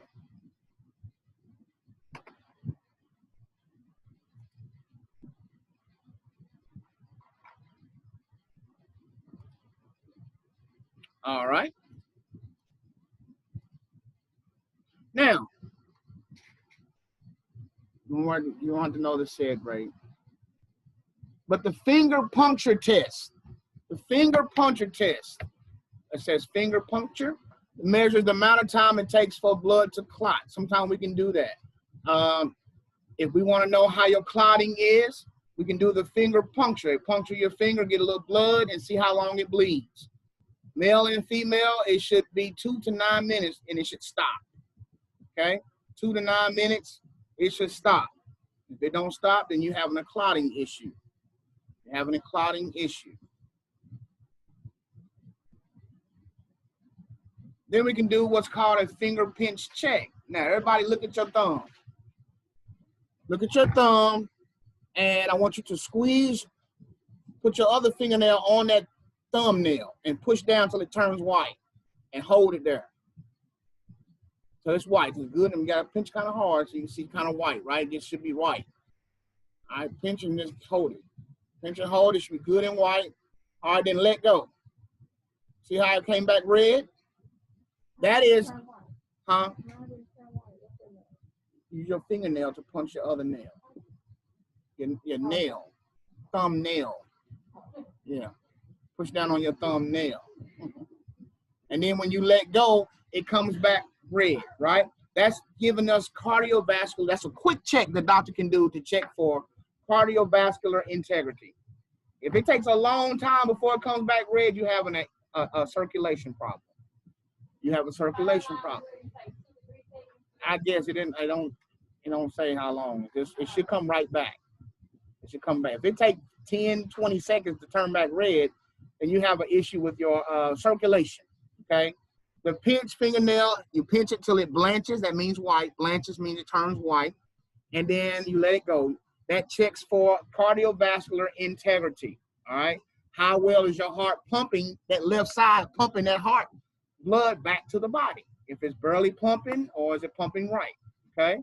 There'll be a lot of things you're gonna have to know about that heart.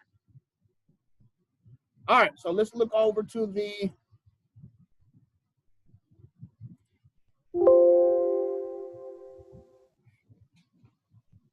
PowerPoint.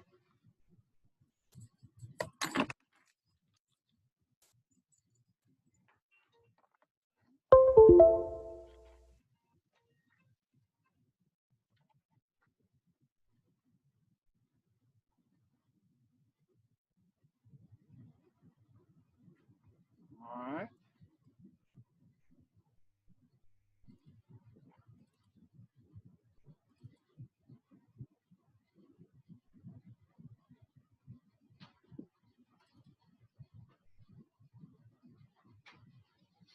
That's not the right one.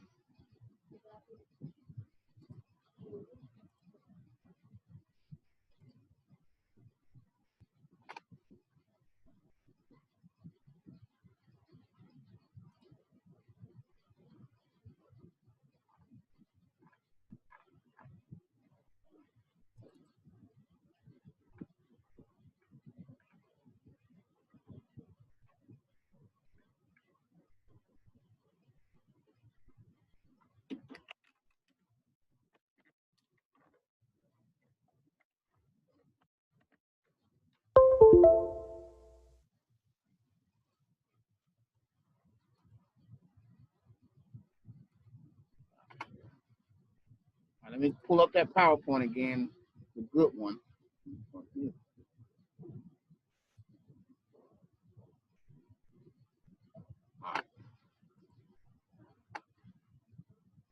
right, share my screen.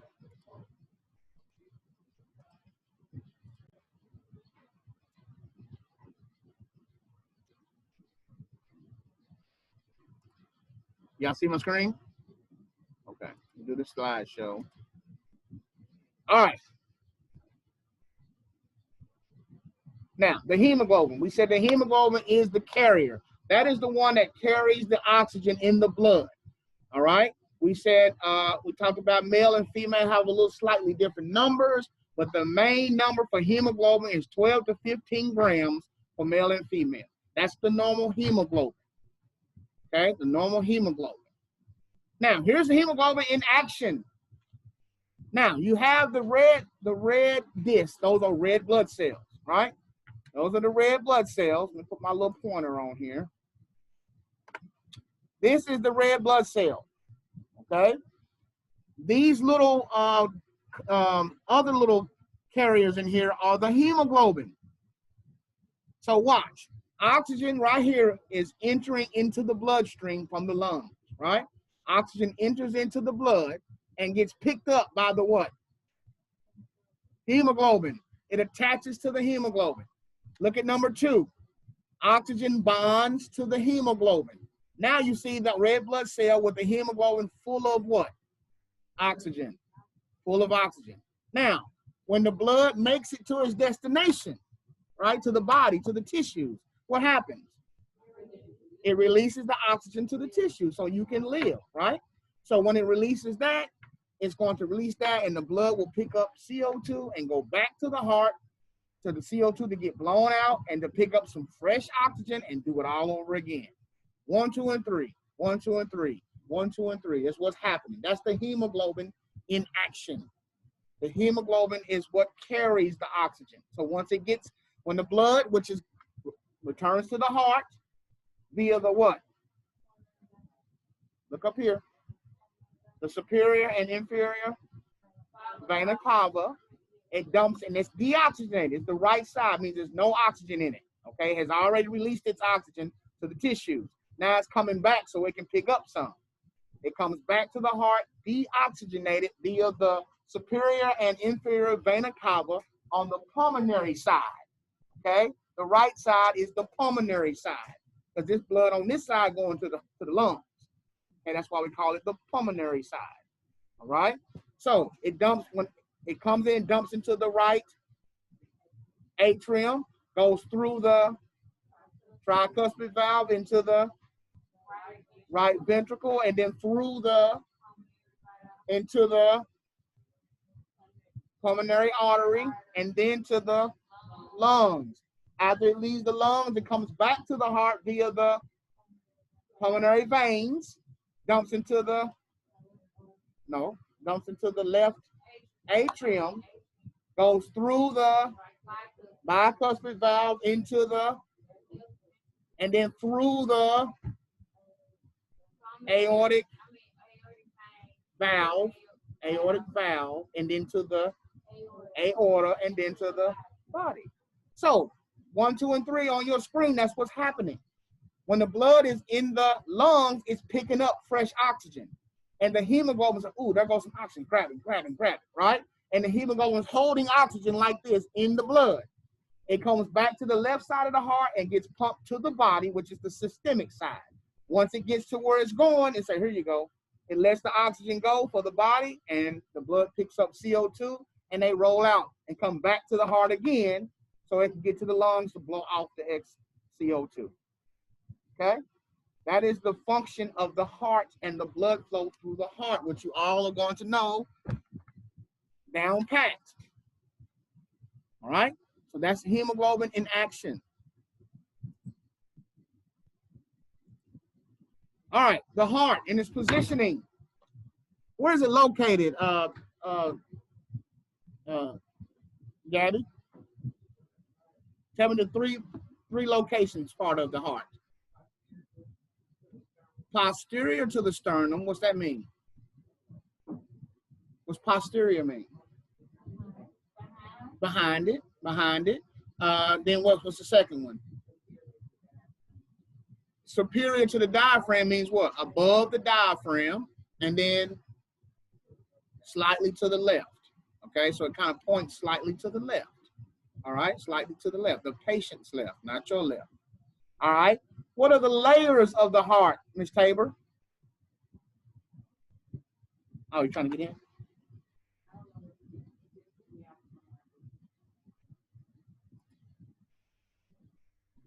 I don't see you. It ain't showing me trying to get in.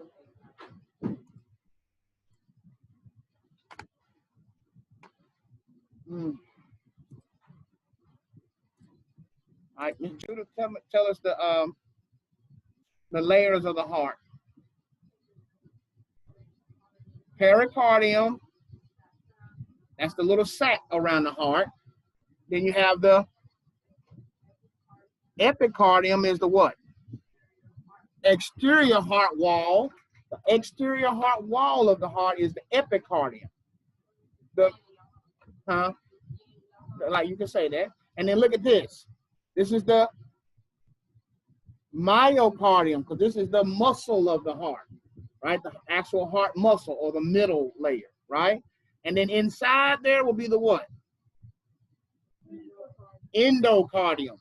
Endocardium is inside. So you have, and the whole heart sits down in a cellophane-looking sac. The pericardium is the sac. You can't even really see it. It's a thin, clear sac that the heart sits in, okay? Like a little cellophane, real thin, or some of that stuff that y'all wrap food up with after you get through cooking it. You know what I'm talking about? The clear, cling wrap. Huh? I forgot the name of it. The little cling wrap, or whatever it is. It's little thin cellophane. Yeah, so it's the pericardium. The pericardium sits in a sac, guys. It sits in a little small sac, the whole heart. The heart itself has an outer layer, which is the epicardium, an inner layer, which is the endocardium, and a middle layer or muscle layer, which is the what? Myocardium. Myo. That's why I was saying myo and myco are two different things. Myco means fungus. Myo means muscle. All right? The muscle of the heart is the myocardium.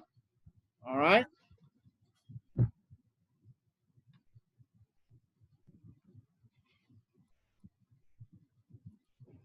All right, here we go. Here we go. This is where we're going to understand the layers of the heart and the circulation. And this is where everybody's going to have to know it. But this is it broke down for you where it's easier for you to understand.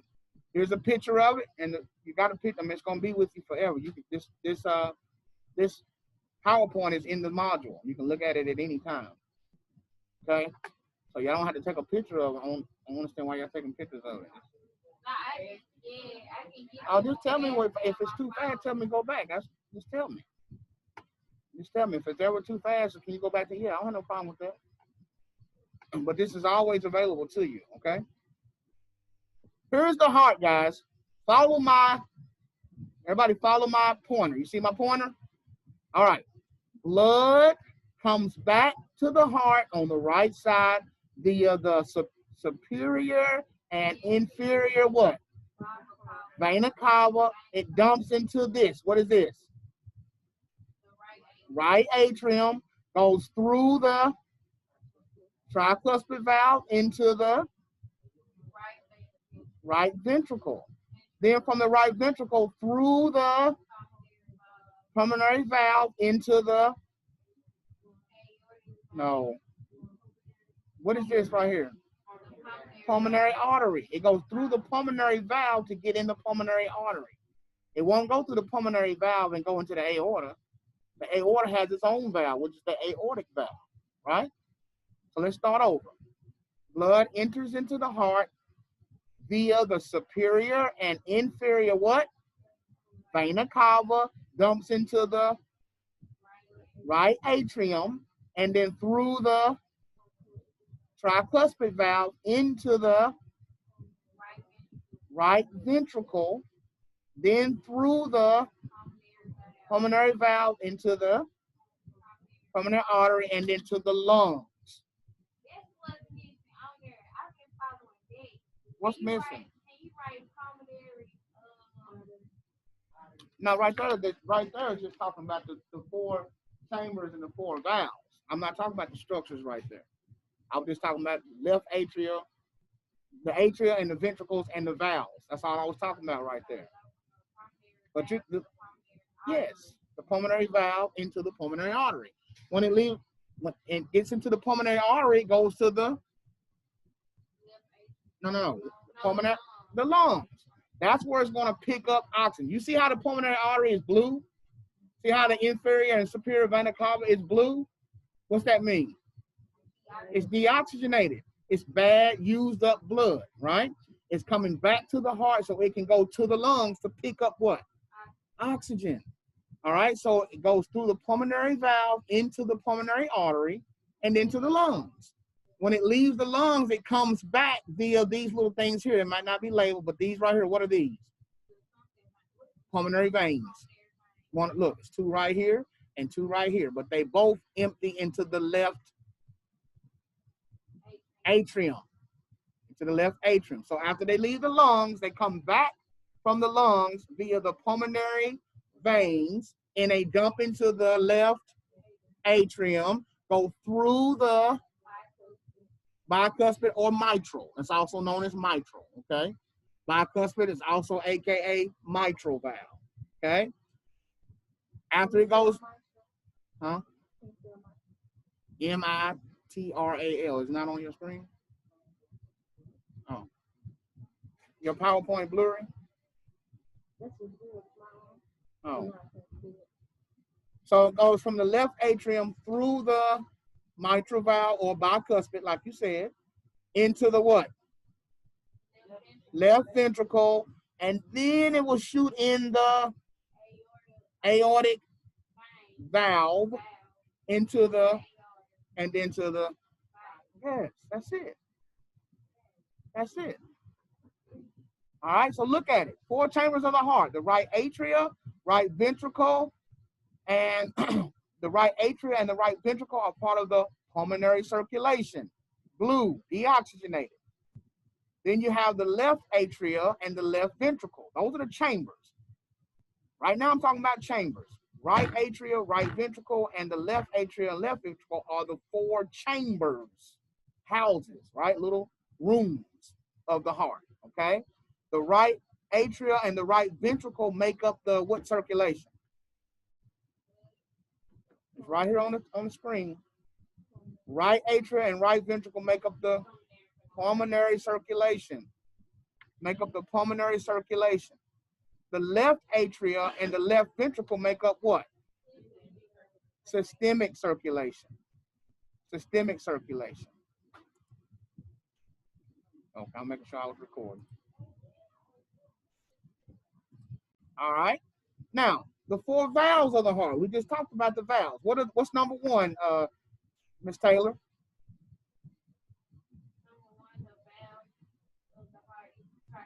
Tricuspid valve, and it's between the what?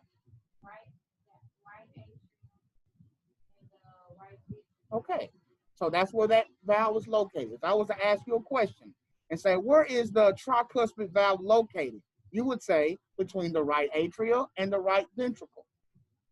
Okay? Look on the heart, Ms. Taylor. Look on the screen. That's the best diagram you're gonna have. What about the pulmonary valve, Rihanna? What is it between?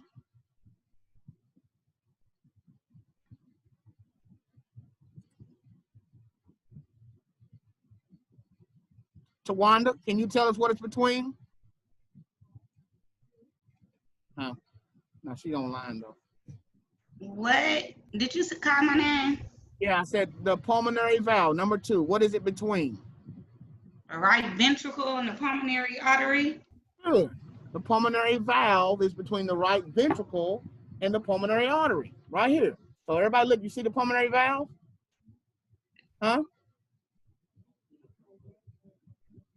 Wait.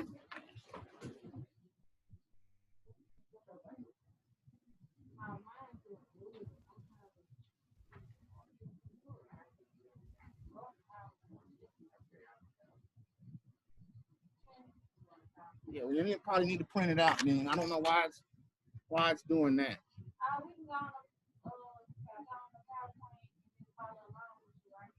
What you mean? Y'all got the PowerPoint? Yeah, you got the PowerPoint. Yeah, you can look. Yeah, I mean, because it's all loaded, but I don't know why it would be doing that though. I don't know why it would be doing that.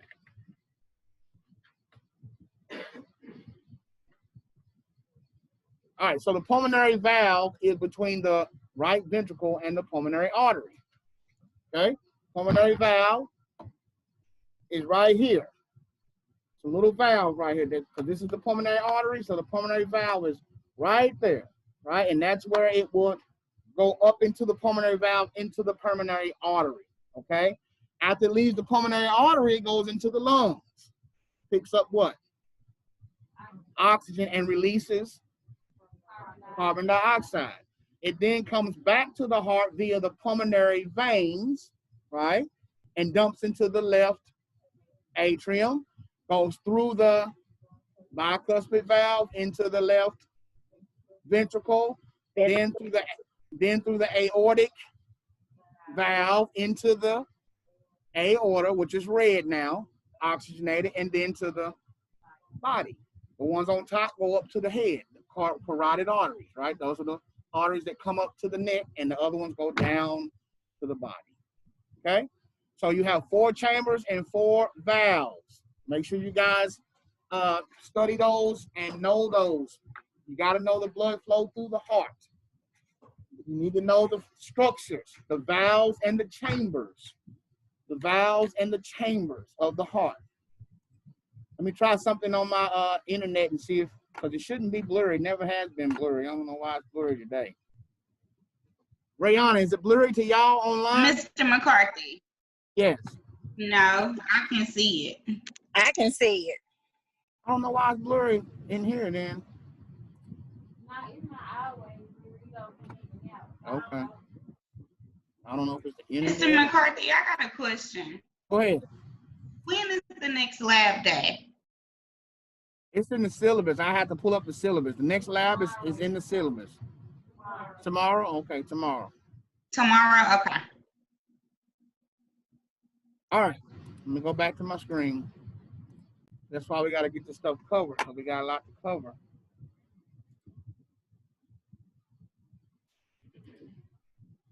All right, is that better?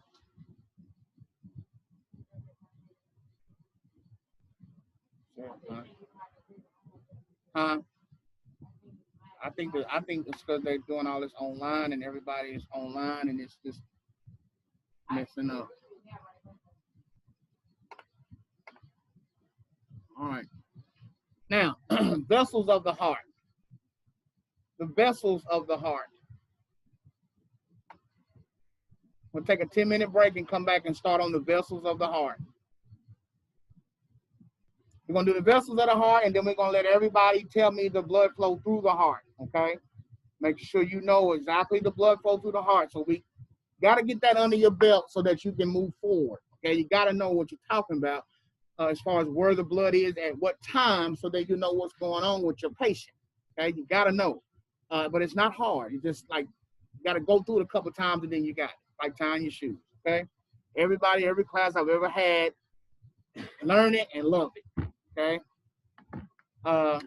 So take a 10-minute break, come back at 10 after 4, and we're going to do go through the blood flow of the heart. So I'm going to pause the recording at this time.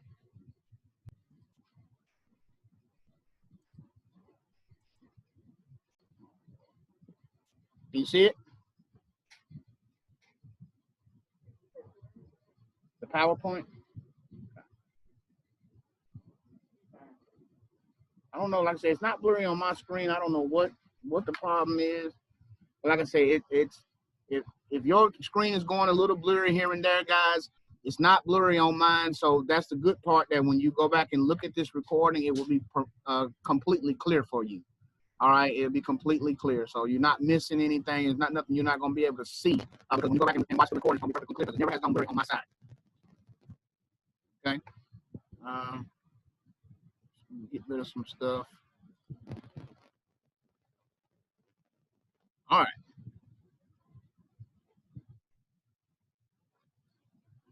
So the vessels of the heart, you have two main vessels and then some capillaries. You got arteries and you have what? Y'all need to be paying attention to this, okay? You should be on your phones, none of that. You need to be paying attention to this. Too much information to miss. We have arteries and what? Arteries do what? Veins.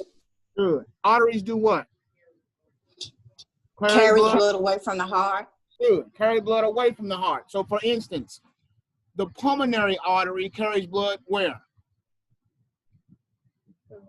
To the lungs, away from the heart. Okay. The aorta is an artery that carries blood to the body. The aorta. The aorta sends blood to the what? This is the aorta. It takes blood away from the heart to the what? Body. So arteries take blood away from the heart. Veins bring blood what? To the heart. That's what you need to know. Arteries carry blood away from the heart. Veins carry blood to the heart. Okay? The superior and inferior vena cava takes blood to the heart, right? The pulmonary veins take blood away from the lungs to the heart. The pulmonary artery takes blood away from the heart, and the aortic artery takes blood away from the heart. So arteries take blood away from the heart, and veins carry blood to the heart. All right? Now, you have what's called capillaries that are in between. So everybody look at me. Say I have, this arm is an artery, this arm is a vein, right? Well, they can't just beat up against each other and do what they do, right? They have to meet each other in smaller vessels called capillaries. They weave together like this, and that's how that deoxygenated blood and oxygenated blood get transferred, right? So, let me let you in. They weave together like this in what's called capillaries. They are between arteries and veins, and then the exception is pulmonary arteries and pulmonary veins. And this is a reason why I said the exception is because arteries carry blood away from the heart, and I said arteries are usually oxygenated, right? Oxygenated. Veins are usually deoxygenated, right? Because they're bringing blood back to the heart. The only exception to that will be the pulmonary artery and the pulmonary vein, right? Because the pulmonary artery is not oxygenated, it's deoxygenated, even though it is an artery, all right?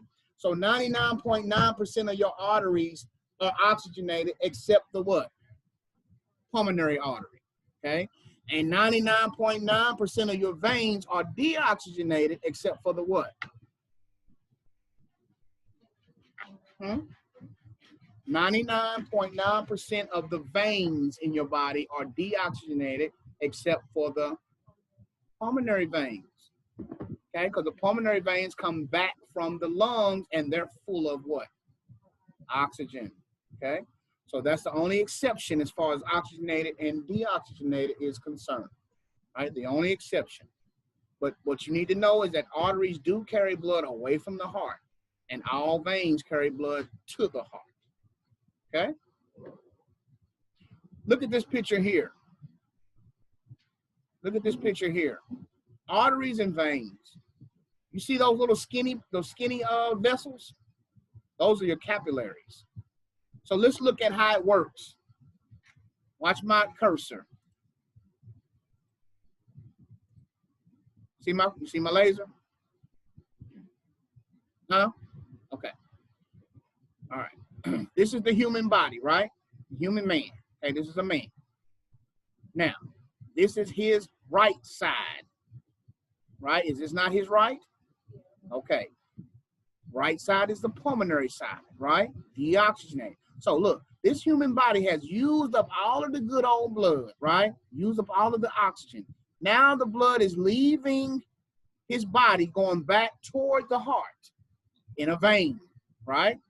And it's blue, it's deoxygenated. It travels up and dumps into the right what? Atria, then into the right ventricle, then into the pulmonary artery to the, look on the screen, to the lungs. To the lung. Are you not able to see the screen at all? What's the problem? What? Oh, okay, yeah. So my screen. Oh, okay, okay. No. No, I know you're paying attention. I was just trying to see how you was looking because you was squinting. I didn't know what you was. All right. So again, this is the human body here. Okay, the human body. Blood is leaving the human body deoxygenated, going back toward the heart because that's where it's going to go pick up its oxygen in the lungs. So it's got to go to the heart first, right? It's coming back via the vena cava. See this word here, vena cava, right? It's going to dump into the right atrium, then in through the what? What valve is this? From the right atrium into the right ventricle. What valve is that?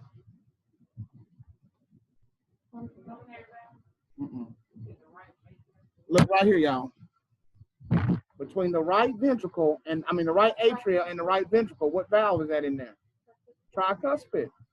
It's going through the tricuspid valve right here into the right ventricle and then through the pulmonary valve into the pulmonary artery. Okay? That deoxygenated blood is going to go dump off into the lungs, right, and pick up oxygen. Look how it changes colors. Once it picks up the oxygen, it turns what? Red. It's full of oxygen. Now it's coming back toward the heart via the pulmonary veins. Okay? The pulmonary veins dump into the left what? Atrium through the bicuspid valve into the left ventricle and then through it's an aortic valve right here. And this is the what?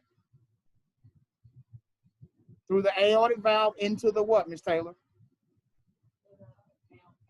Aorta. Aorta. And then to the what? Back down to the what?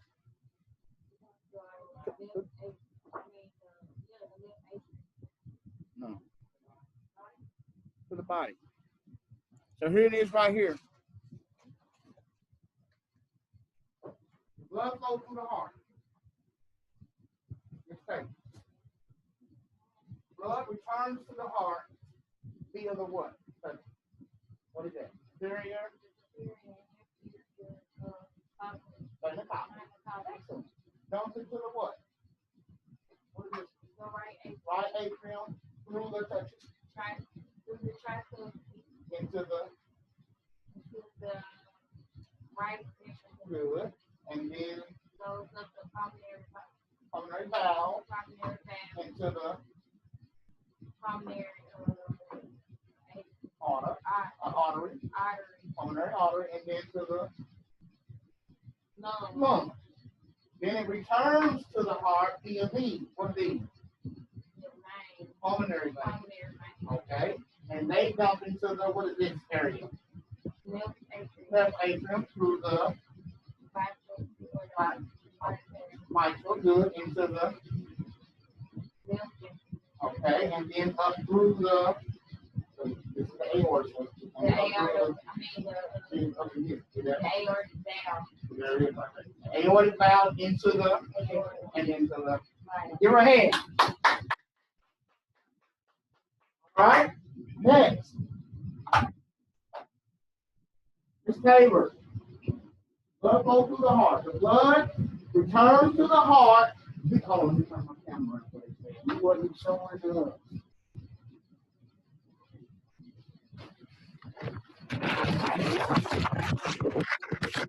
All right. Blood returns to the heart. Let me get my stick so I can pop your hand out.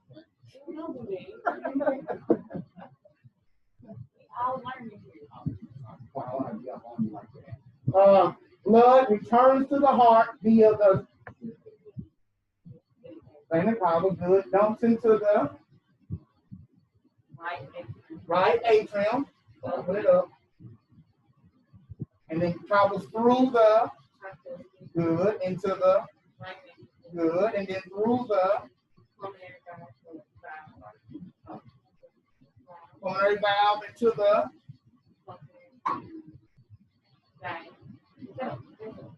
going away from the heart. Going to what?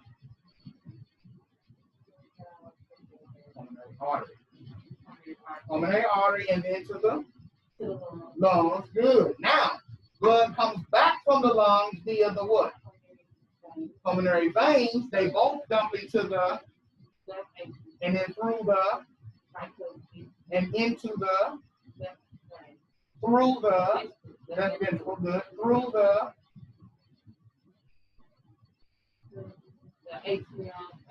aortic valve good into the and then the body. Give her a hand. Good. Next, Miss Judith.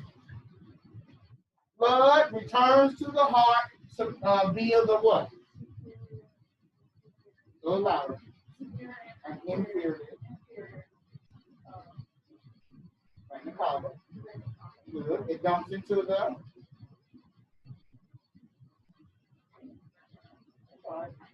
area here called the what?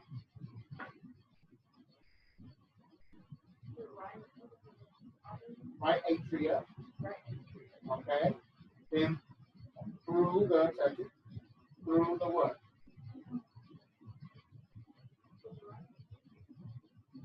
When I say through, I'm talking about the ventricle. I'm talking about the valve.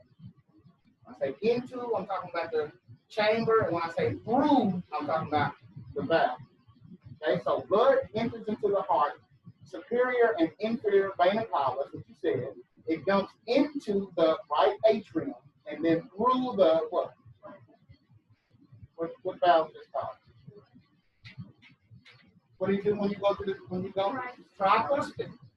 Tricuspid valve into the what is this area here?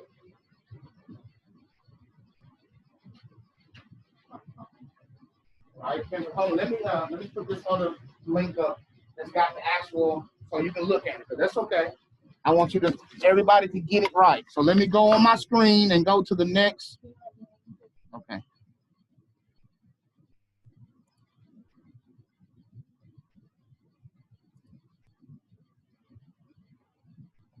Shoot, trying to get backwards is killing me. All right, let me go to this next.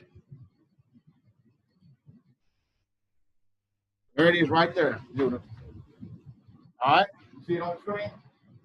Got it all listed. All listed. So enters the heart, the superior and inferior what? Vena cava, then dumps into the atria, then through the what? Tricuspid. Tricuspid valve into the okay, so right ventricle here, then it goes through the what? Pulmonic valve. All right, into the okay, so pulmonary artery.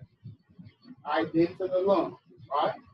Then it returns from the lungs via the what? Pulmonary veins, good. And they both dump into the atrium. And then through the left atrium, touch the valve, through the what?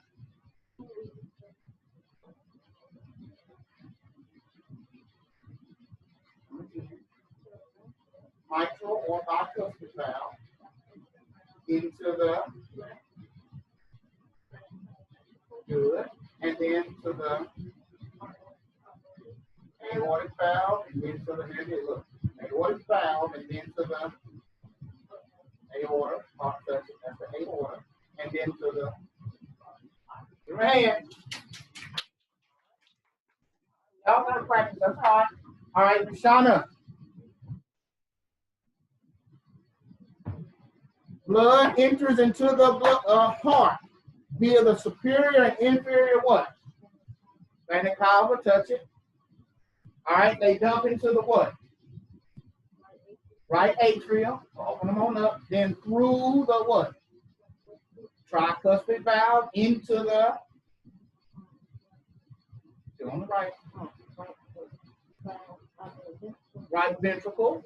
Then through the pulmonary valve into the pulmonary artery, then to the lungs, comes back from the lungs via the what? The two sets of pulmonary veins, they both dump into the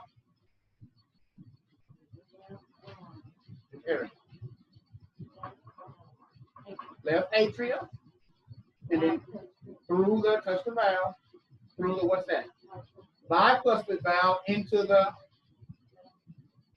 left ventricle, and then through the aortic what? Into the, touch it, and then to the bottom. Your hand. Good.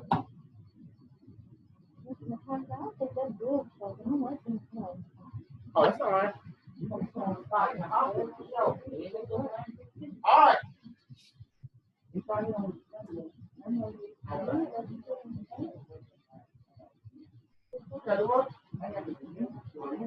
All right, pay attention. Because if you're not sure, you got to keep hearing. That's what's going to make you sure. All right, blood returns to the heart via the inferior and superior what? Just vena cava. Right here. And right here. Right here. It comes from the body and coming down from the head. Use up blood from your brain comes to the heart this way, and use up blood from your legs and stuff comes this way. Okay? They both dump into the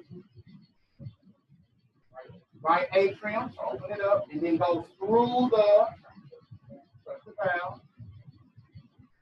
All right, so we're going to try the white one. The valve into the right ventricle, and then through the pulmonary valve into the good, and then to the good. Right? Took that breath in. Pick up. Yes. The lungs will be permanently capillary, but that's the, you'll learn that a little later, because the air sacs have capillaries all around. It's kind of like grapes that are in a fishnet stocking. See what fishnet stockings look like? Take a thing of grapes and stick them in a fishnet stocking. The stocking will be the little blood capillary that touch the actual sacs. Okay, that's what it looks like. All right. So after the pulmonary artery to the lung, it returns to the heart via the what? Good. Touch them for the pulmonary veins there. Around. Yeah. 1, 2, 3, 4. Okay. Those are the pulmonary veins. They both dump into the touch it. That's visible. Up here. Left atrium through the good into the from the bicuspid valve, it goes into the what area is this? Left ventricle. Then from the left ventricle through the aortic valve, which is here, and into the your hand. And so this is here every day for you to look at, practice. You need to practice that, because that will be one of your pop quizzes to say, hey, show me the blood flow through the heart, right? And it should be no thing like tying your shoes. Once you got it, you got it, okay? Once you got it, you got it. Good job. So it's listed here. The blood flow through the blood highway. Let's look at it. The blood highway. Path begin. We're going to say it together. We're going to say it together. know this is a lot. You see why? Do you see why I said it's best to be here and not to miss a day? Because if you missed a day, guess how much you missed?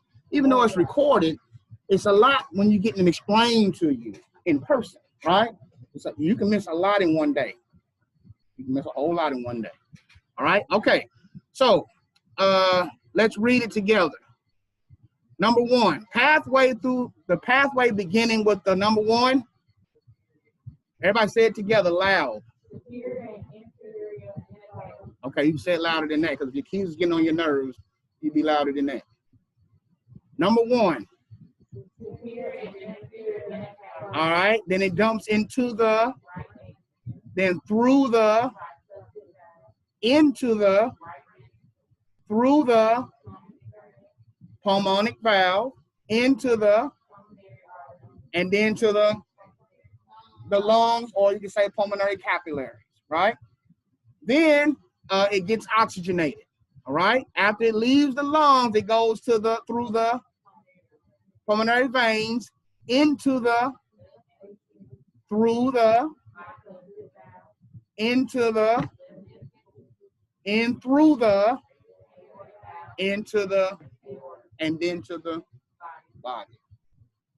That is what's happening with every beat of your heart. It's dumping off good oxygen and picking up fresh oxygen. Dumping off oxygen, picking up fresh. Dumping off oxygen into the tissues, picking up fresh, and releasing CO2 with every beat of your heart. So it's important to keep those potassium, calcium, magnesium, all that stuff has to be on point. Because if you don't have the correct nutrients, then the heart can't do what it does, right?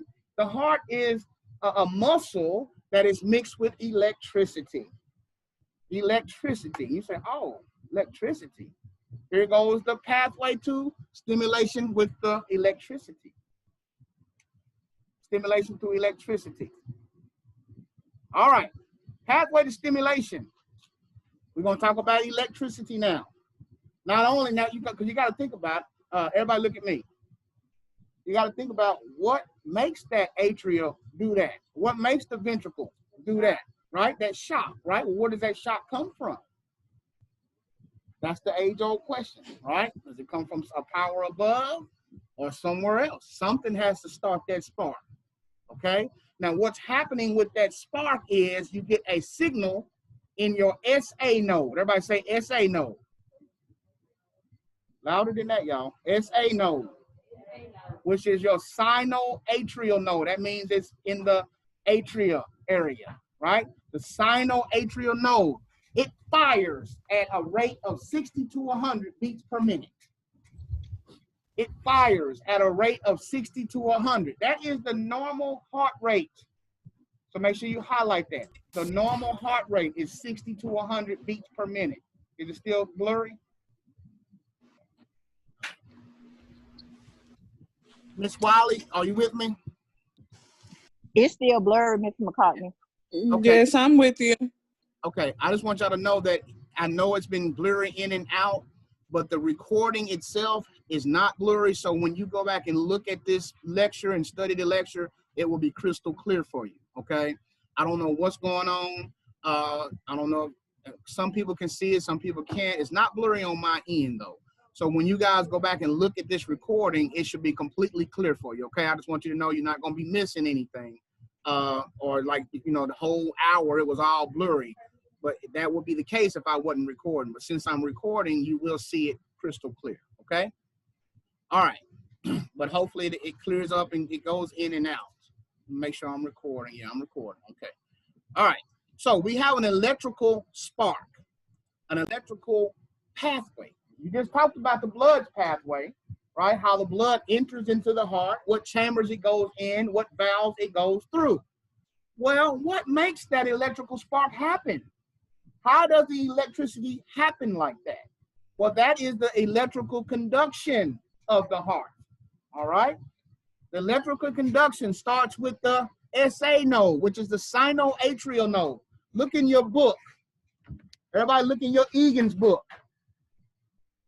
In your Egan's book, if you're not sure, because I don't have the page of the several chapters for this actual lesson, but I'm gonna look in the index and look up SA node so I can know exactly what page to go to, because it outlines it excellent in your book. You're gonna have a picture of a heart and how all the parts. Okay, that's why you got to make sure you in this book every single night. Your book should be marked up with highlighter and all kind of stuff. Yeah, I like this new edition. I mean, it's the same stuff, just little different places. So I'm gonna look in the index and look up SA node, because I know exactly what page to go to.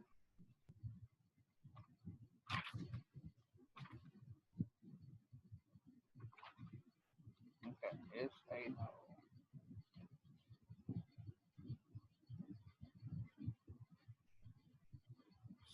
Sinoatrial node. Okay.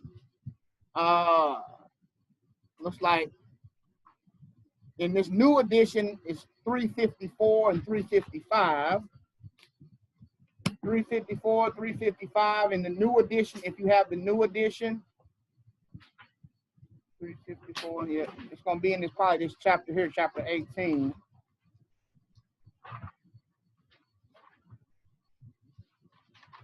Yep, 355 in the new book. All right, this is what it looks like on page 355 in the new book. Does anybody have the old book? You got the old junk, right? I got the old one too. I got the old one too. This is chapter 18. What chapter it say? Something 18? Yeah. Should be chapter 18 in here too. Yeah. Page 358 in the old book. You have this book, it's on page 358, and that will be that's your book, right? Well, you should use this one. And I just make sure you get back there. 358 in the old book. All right, this is the electrical conduction of the heart. 358. So if you're looking at, if you're online at home, look at page 358 in the old book, and what page in the new book? 355 in the new book. All right. What does it say the electrical starts?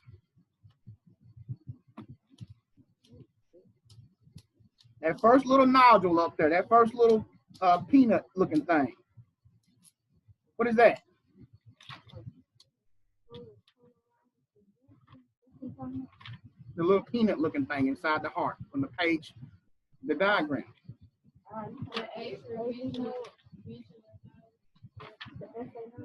The SA node, number one. Sinoatrial or SA node. See it? This first little peanut right here. The little first peanut. That's where it starts. Okay, this first little peanut here in your book. It's in chapter 18. Okay. Either book is in chapter 18. Make sure you follow that. That's where a lot of this information is going to come from. Okay. The SA node is that first peanut-looking structure right below the superior vena cava. See that?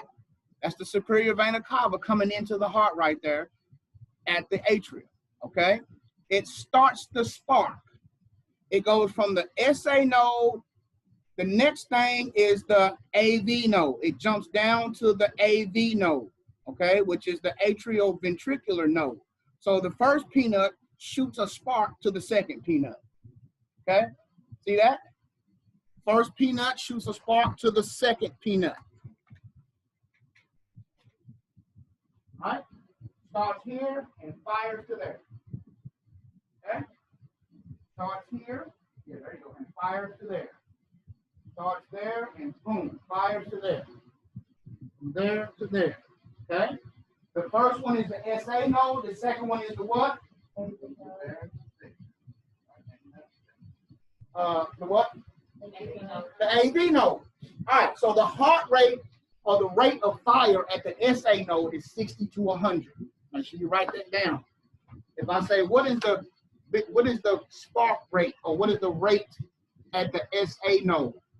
It is 60 to 100. That is the normal heart rate. Your normal heart rate and mine is 60 to 100. Anybody's whose heart rate is between 60 to 100 is normal. Okay? It fires at a rate of 60 to 100.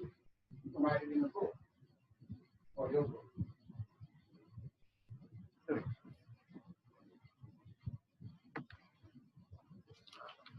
You can use my book. 60 to 100, so that's normal, right? All right. You use my book. Right.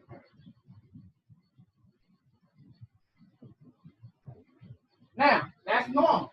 Then it fires to the AV node, which is the backup. It's the backup. If the SA node ain't working right, it's the backup pacemaker. Okay, so the SA node is known as the pacemaker of the heart. It's a little nickname. It has a nickname, the pacemaker of the heart. It's beat, beat, beat, beat, fire, fire, fire, fire. Okay, it fires at a rate of 60 to 100, which is normal. Okay, that's how it does it, right? The SA node is referred to as the pacemaker of the heart. That's why people get pacemakers. Yes, because the SA node is out of whack. So it's good to get put injected right there. No, it's in your chest, but it does the work of that. Yeah, it does the work of that. Okay. Then you have the AV node, which is the backup. If the SA node not working, the AV node will fire at a rate of what? 40 to 60. So it's a little slower, okay? And heart rate of 40 is considered what? What's the term for a low heart rate? Bradycardia. Bradycardia. Bradycardia. If it's greater than 100, it's considered to be what? Tachycardia. Remember we said fast is tachy. Tachy means fast, brady means slow. If the normal range is 60 to 100, then anything greater than 100 is tachy. Anything less than 60 is considered, brady. Bradycardia, okay? So you can't live with just a AV node alone. That's not fast enough, okay? It's not fast enough. So you have to get a pacemaker placed in there to act as the SA node, okay? So what happens? This is the order. SA node fires down to the AV node, all right? Then it goes down to the bundle of His. Put your finger on the bundle of His. So you can write if you want to put a little 1 in that SA and a 2 in the AV and a 3 on the bundle of His, because you're going to have to know the order. It starts in the SA node, fires to the AV node, then shoots to the bundle of His. All right? After the bundle of His, it goes down the right and left bundle branches. See how it splits off into right and left? That's the same thing. After bundle of His, it goes down the left and right. You can just say left and right bundle branches, okay? After the left and right bundle branches, it goes down to the what? Purkinje fibers, those little electrical, look like somebody cut somebody's electrical cord, those little frayed wires at the bottom. Those are Purkinje fibers. That's what makes that muscle contract. It's like having say you had a plug, right? And you cut the end of the plug. You got one end plugged into the wall and you cut the other end and it's just bare wires. What happens if I touch you? It's gonna shock. What's your muscle gonna do? Jerk, right? When somebody gets the electric chair, first thing they do is jerk, okay? So that's what's happening. The charge is coming from the SA node, shooting down to the AV node, down to the bundle of His, and then separates the left and right bundle branches, right?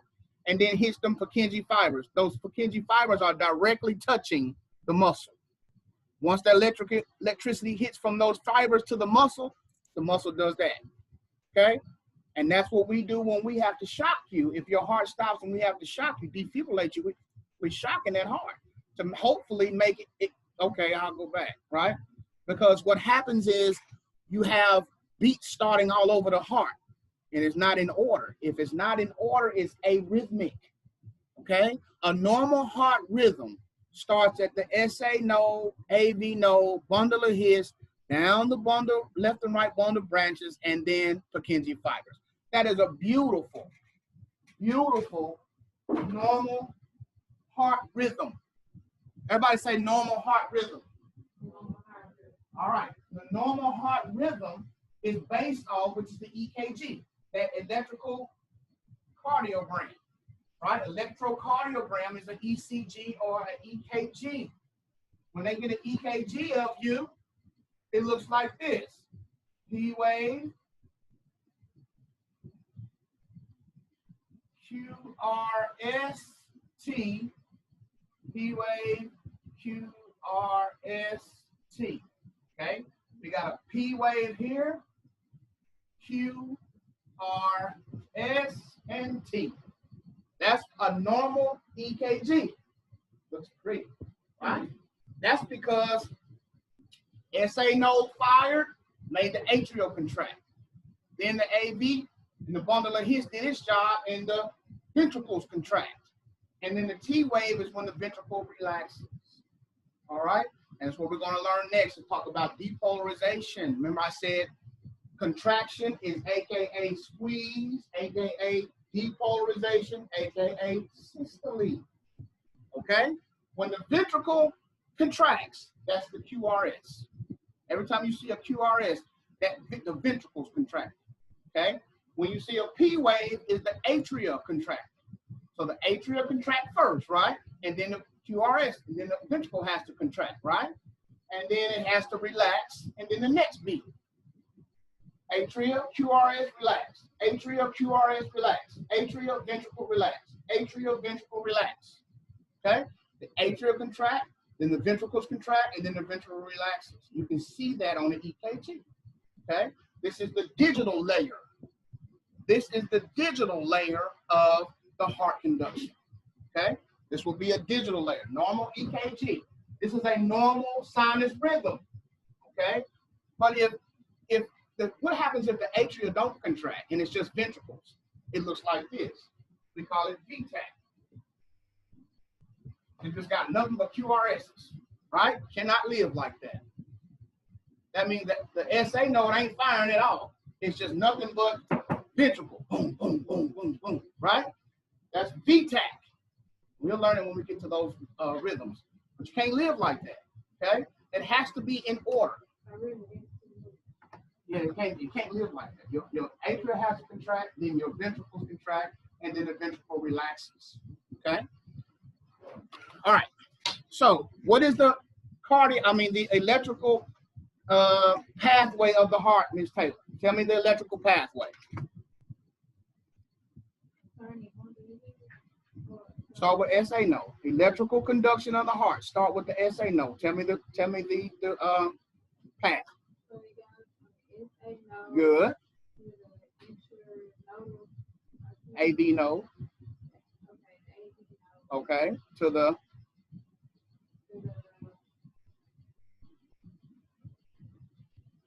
bundle of His. Okay. Then down the left and right. There you go. All right, that's it. That's it. Miss Judah, tell us the conduction, the electrical conduction of the heart. SA node to the AV node, then to the bundle of His. Down the, all you gotta do is say down the left and right bundle branches. Purkinje fibers.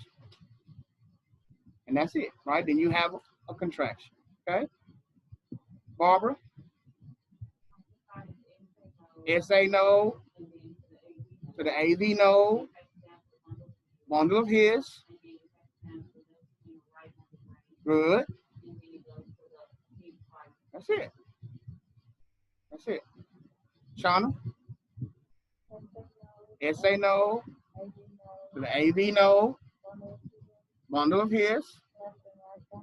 Left and right bundle branches, and then Purkinje fibers. Gabrielle? SA node, AV node, down the to the bundle of His, and then good, left and right bundle branches, and then finally Purkinje fibers. Good. Miss Wiley, can you tell us?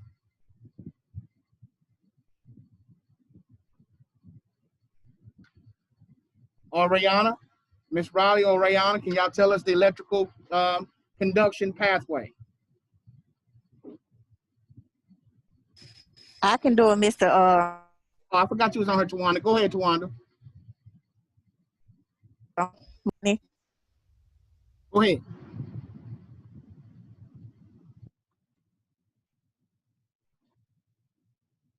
I can't hear you, Tawanda.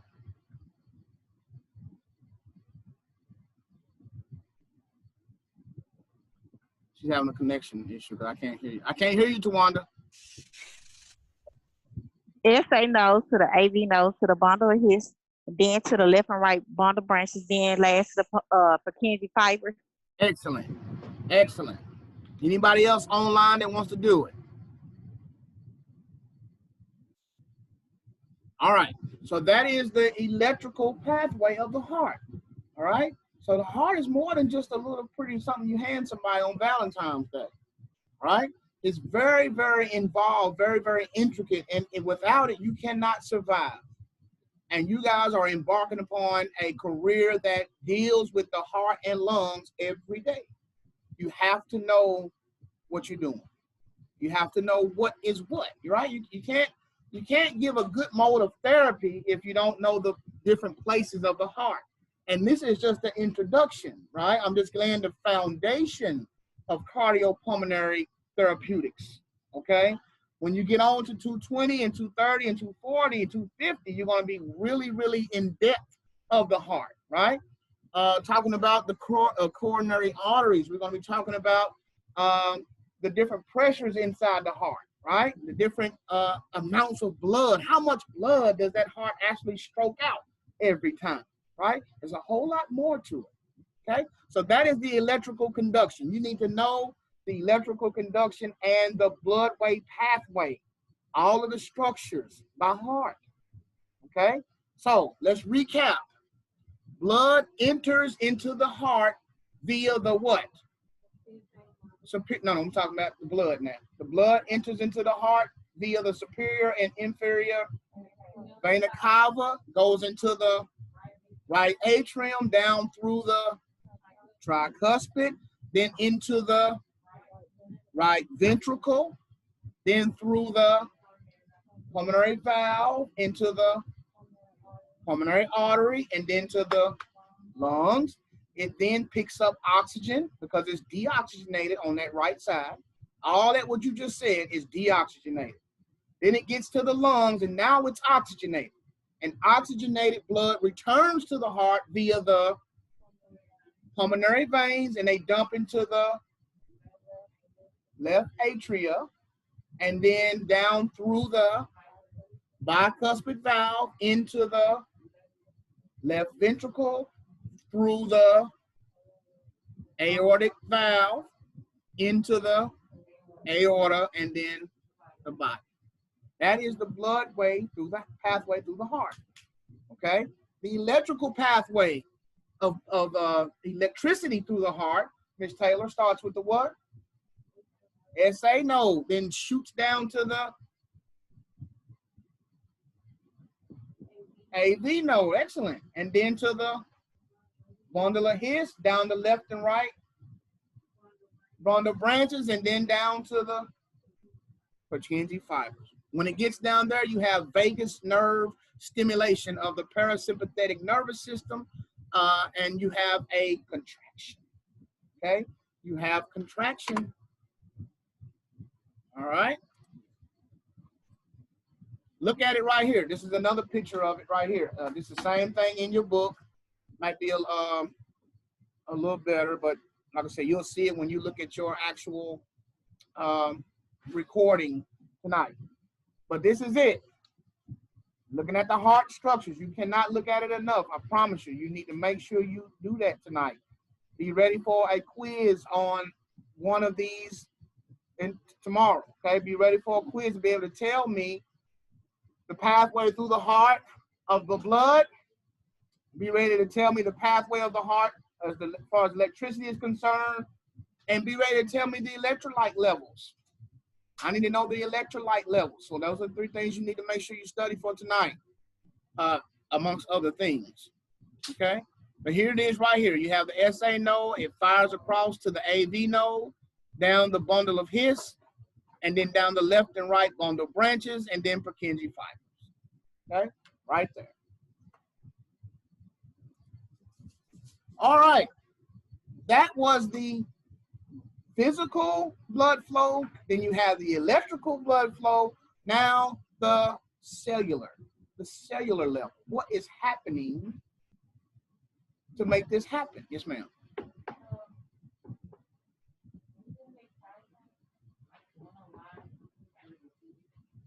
What's on my screen?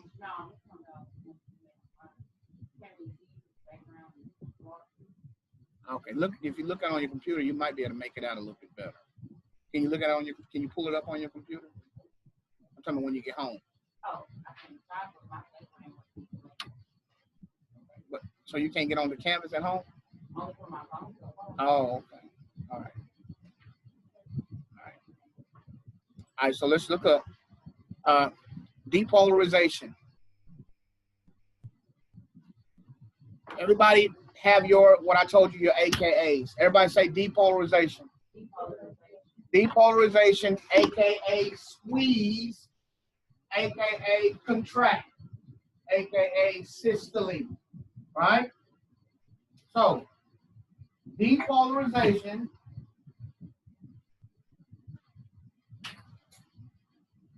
AKA systole, AKA contract, and AKA squeeze. Okay? Depolarization is all of these things. Depolarization is what happens when you have a squeeze. Squeeze means to depolarize. Systole means depolarize. Contract means depolarize. Squeeze meant depolarize. Okay? Then you have repolarization. That's relaxing, right? So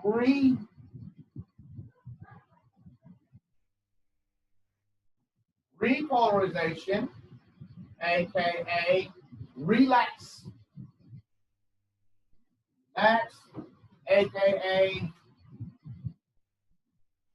diastole. Okay? Repolarization is the same thing as relax, same thing as diastole. Depolarization, same thing as systole, same thing as contract, same thing as squeeze, or you can even say pulse. All of that is, make sure you know that. Which one? Down here? Diastole. I ain't no speller, so.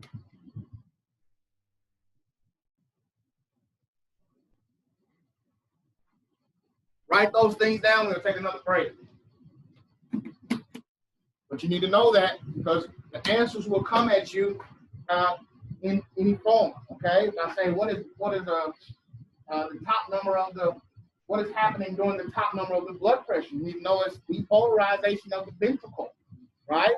It's the systole of the ventricle, contraction of the ventricle, or the squeeze of the ventricles, right?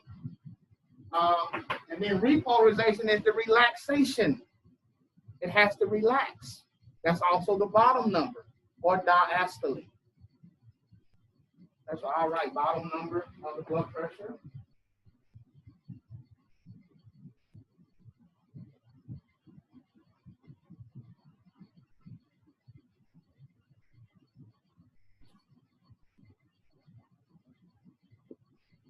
Okay. Top number of blood pressure.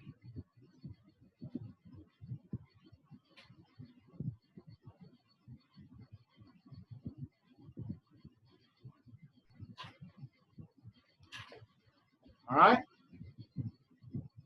That is what we're talking about.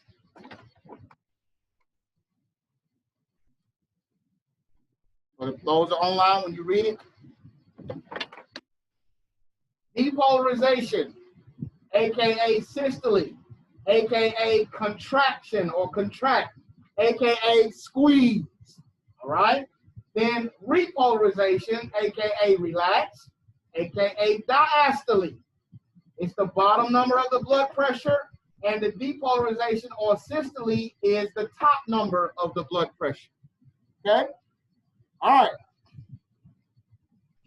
Very important to know that, because when we get into the EKGs, you need to know what these mean. So the P wave, I say the P wave is where the atria depolarize.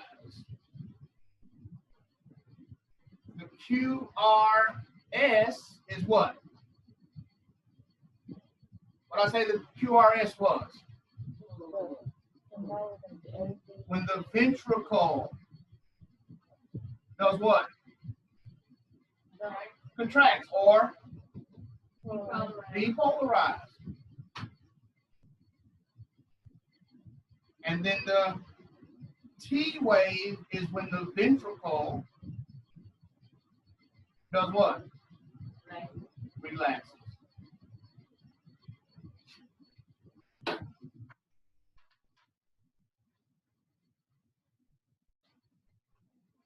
Get that in here. You should be able to see that. You'll be able to see it when you look at the video. When the ventricle relaxes. All this stuff has to go in order. Atrial depolarizes or contracts first, then the QRS, and then the ventricle has to relax. Okay? All right, take that break, come back at 5:15. Take your 15-minute break. I know it's a lot of information, but I told you from the get-go, it's a lot of information.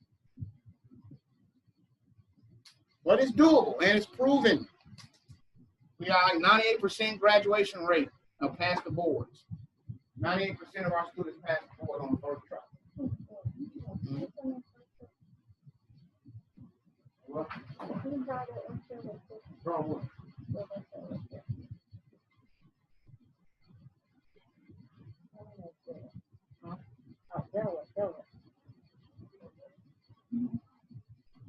So what about this abnormal is still do the same type of QRS still? So it's like And that's a in your whole book too. Huh? It's like a whole alphabet on it. No. That's all of it is. It's just it'll be out of range, it'll be all messed up and out of place. But it should be in your here it is, right here. And it's going to explain, so in your reading, it's going to explain what these P wave, what the QRS, all that stuff is going to be extra, extra in your reading, because there's no way we can teach it all on lecture. You have to do the reading as well. The reading and the homework will help you out. All right, so we're going to pause now for a break. Students will come back at 5:15. Students will come back at 5:15. We're going to break till 5:15, guys. And so I'm going to pause the recording now. Zoom will still be going, but I'm going to pause the recording till 5:15. It's now 5:15. Break is over. Everybody paying attention up here. Let's finish up for the day. All right. Let me share my screen.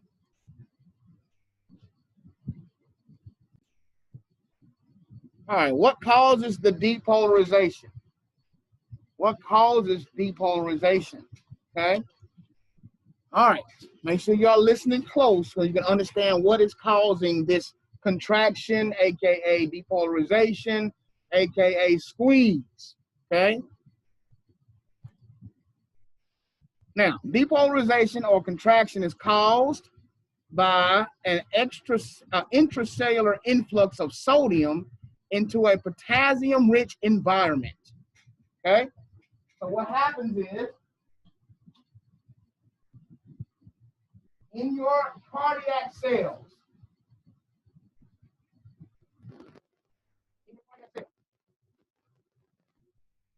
all right, this would be a cardiac cell.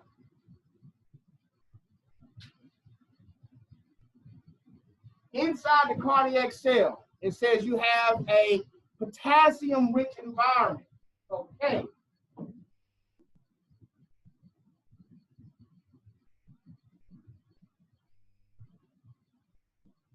See that? Potassium is an electrolyte, right? Electro, talking about electricity. So inside the cardiac cell, it has a potassium-rich environment. What happens? All of a sudden, we have a massive influx of sodium. Okay, sodium, which is what? Na? So then we have a massive, so on the inside of the cell, you have potassium, and then on the outside, you have a lot of sodium, right? That's what's, natural. All right? Then all of a sudden, you have an influx of sodium, Na, going into the cell. When that influx of sodium goes into that potassium-rich environment, the cell, boom, contracts. That's what causes the contraction or the depolarization. Okay?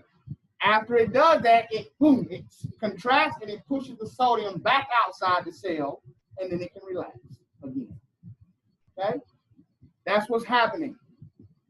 It's called depolarization is caused by an intracellular influx. That means all of a sudden it came in of sodium ions into a potassium-rich environment. Inside of the cardiac cell is full of potassium. Then all of a sudden, an influx of sodium comes into the cell. When that happens, the cell contracts. That's what causes the depolarization. What causes what? It's caused by a massive influx of sodium ions into a potassium-rich environment. Is it too blurry to see? Okay. You don't see it? Caused by an influx of sodium ions into a potassium-rich environment. That's what causes the contraction. So it's kind of like you in your house, you and your family in the house. Then all of a sudden, some stranger comes into your door. What you gonna do? Push them out, right? You contract, you jump, whatever you do, flex on them to get them out of your house. Okay? That's what's happening. That push out or influx of sodium into that potassium-rich environment causes a contraction. What? That sodium is coming in, what's already inside of the cardiac cell trying to fight it out. Pushing it out. It causes a conflict. Okay? Somebody come into your house that's not normally there, it causes a conflict. Right? There's a contraction there. That causes a cardiac contraction. That causes depolarization. So you say, well, what makes it depolarized? Well, on the cellular level. So we talked about physical layer. We talked about the electrical as far as the EKG layer. But the cellular layer, this is what's happening down to the cellular layer. Sodium goes into the cell, which is already full of what? Potassium. When that happens, it causes a depolarization. Okay? The sodium reacts with the potassium already present and causes a change in intracellular charge from negative to positive. Thus, depolarization occurs. Okay? Then the contraction can be seen on the EKG as the P wave for the atria and the QRS for the ventricle. Okay? So that squeeze or that contraction can be seen on that EKG that I have up there. That contraction, P wave, QRS, T. The P wave is where the atria contracts. The QRS is when the ventricle contracts, and the T wave is when the ventricle relaxes. Okay? So that's the cellular level. So what causes depolarization? In an already rich what? Thank you. When that happens, it causes a chain reaction or a positive charge, and it boom makes the whole cell contract. Okay. When it contracts, it pushes that sodium back out, and when the sodium is out and potassium is in, we relax again. Right. So when somebody come in your house, you flex, you get them out. Once they're out, you cool. Okay. You go back to relaxing. Question? That will cause a heart attack too. No, heart attack is usually a ischemia from lack of blood to the muscle. Once the blood flow doesn't make that muscle, it dies, and that's the heart attack. So what are they usually diagnosed with that? Huh? What are they diagnosed with when it's something like that? High blood pressure? Or something like what? When This right here is normal. That's what you want to happen. If that don't happen, the heart don't beat. Okay. Right? That's what causes the contraction, depolarization. We want that, right? We want that to happen because that's the boom, boom, boom. Right? If this doesn't happen, then there is no beat. So that's why I say it's important for sodium and potassium levels. What if you don't have no potassium, or you are really, really low on your potassium? Then you start messing with the contraction, right? When the sodium come in, it might not be a contraction because there ain't enough potassium there to make a change. Okay, so that's why your electrolytes are so very important to keep up your potassium and your calcium and all those things, magnesium. All that goes on for the function of your heart. Got to have your electrolytes. Okay, got to have your electrolytes. Very important. All right. So you can see that now. Look at the picture. It's showing you potassium on the inside of the cell in the orange, right? Potassium cells. Look at that. See how much it says inside the cell is a whole lot of potassium and just a little bit of sodium, right? Well, you have your potassium in the cell. When that sodium comes in, you have a contraction, okay? You have a contraction. After that contraction, it's going to push the sodium back out. Let's look at the repolarization, which means what? Repolarize means what?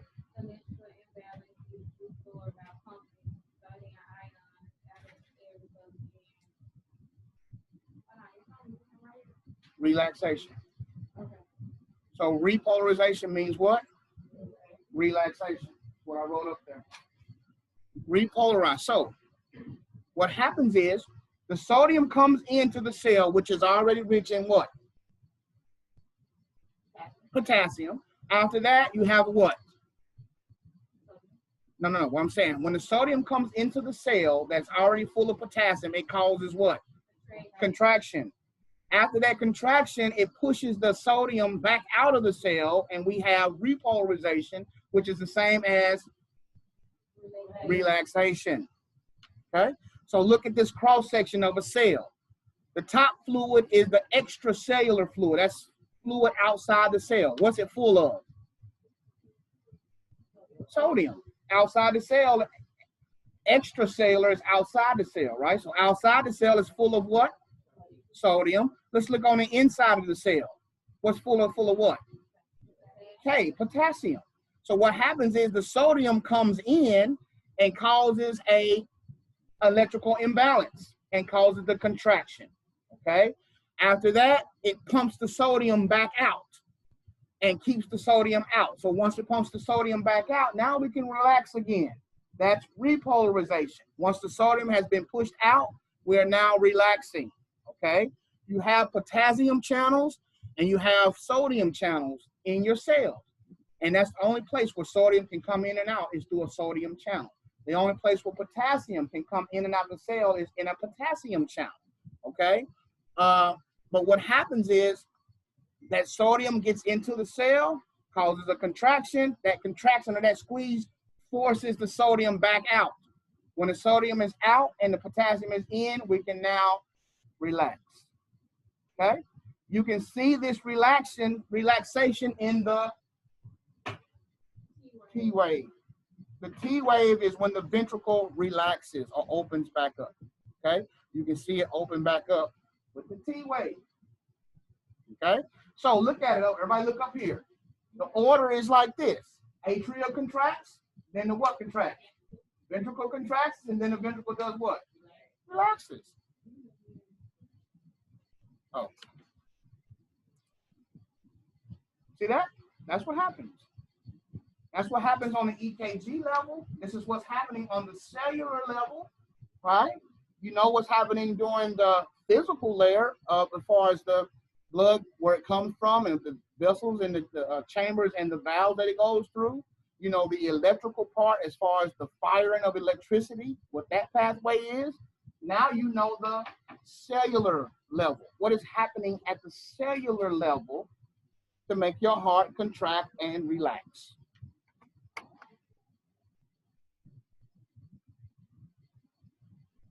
Make sure did I start my recording? Yeah, I'm recording. Okay, I have to make sure I was recording.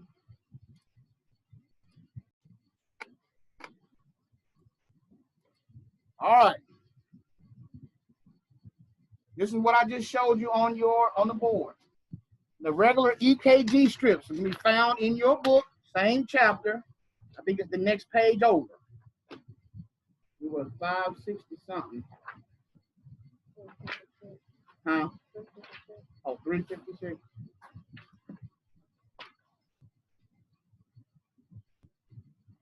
Yeah, around. All right, so 356, yeah.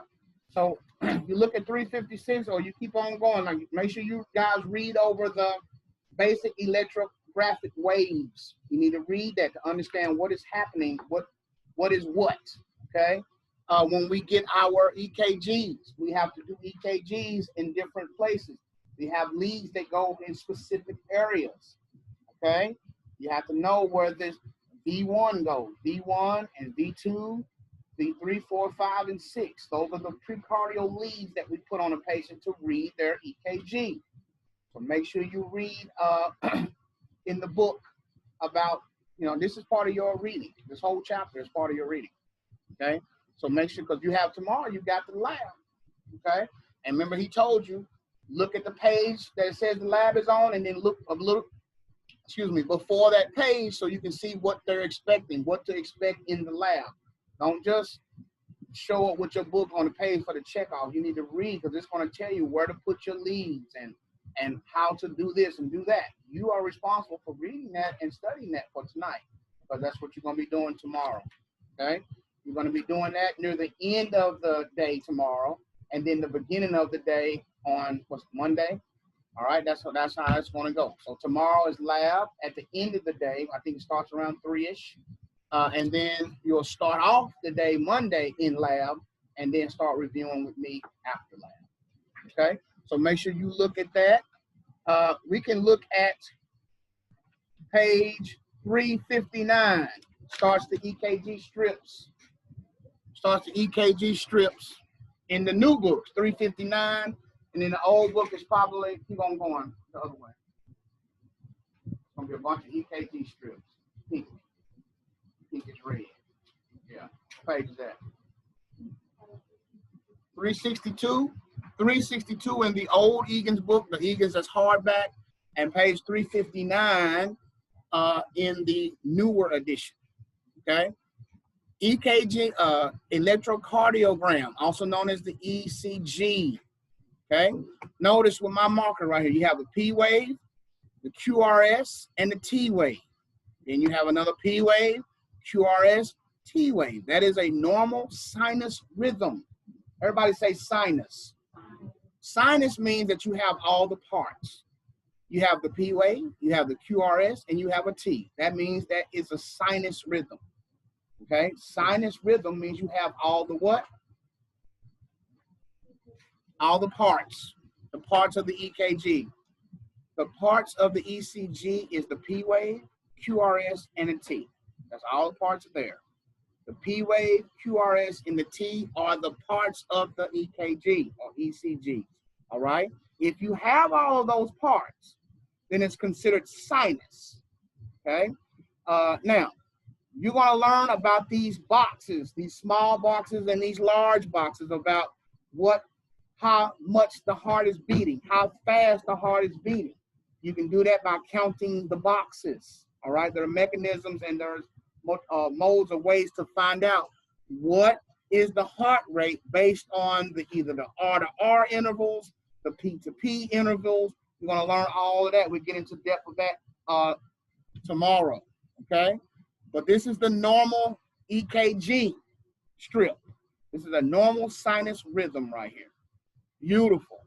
This is what you're looking for. Look at page 359 if you're in the bottom. All right? Figure 18.8.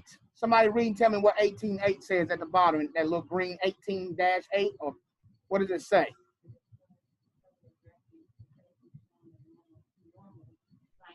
All right. Normal sinus rhythm at the bottom of that page there. You got a P wave, QRS, and a T. P wave, QRS, and a T. P wave, QRS, and a T. See, they all look the same. They're about the same amount spaced in between each other. That's a normal sinus rhythm. Normal sinus rhythm. All right. Ms. Taylor, look at the next page. What does the next one show us? 18.9, yes.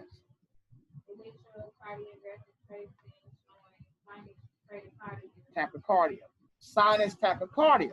Sinus means you have all the what? Parts, and tachycardia means what? Faster than what? What's normal? What's the highest limit on normal? 100. 60 to 100 is normal. So if it's faster than 100, it's tachycardia. If it's slower than 60, it's what? Bradycardia. It's all these to it, guys. Look over to page, look at 18-10, Gabrielle. What's 18-10 say?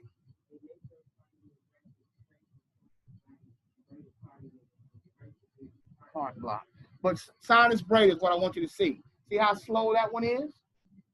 It's got all the parts. That's why it's called sinus. It's got all the parts, but it's slower than 60. So you say, well, Mr. McCarthy, how you know? All right, let's count it. And we'll do this. This will be the last thing we'll do for today. Look at put your finger on the first one, 18-9. Put your finger on the first R wave. Or put your pencil or whatever on the first R wave. There you go. Good. Good. Good.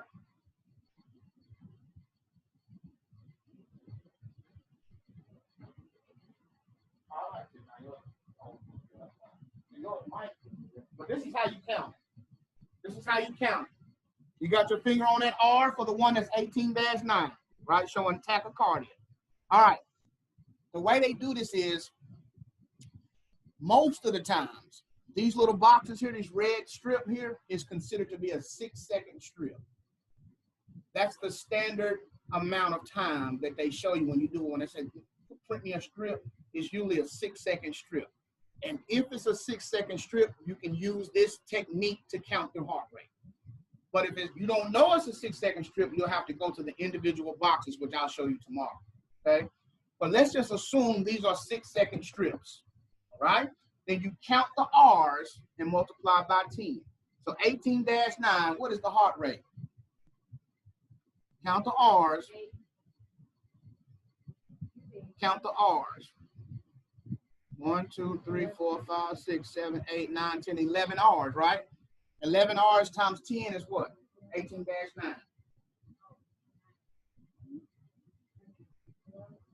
100 and what? 110. Is that faster than 100? So it's sinus tachy what? Tachycardia. So if I said, what is the heart rate of 18-9? You would say 110. Because you counted the R's and multiplied them by 10. That's the heart rate. If it's a 6-second strip. Okay, if it's a 6-second strip. So look at 18-10. What's the heart rate of 18-10? 40. Because you got 1, 2, 3, 4 R waves multiplied by 10 is 40, and 40 is less than 60. Therefore, that's sinus bradycardia.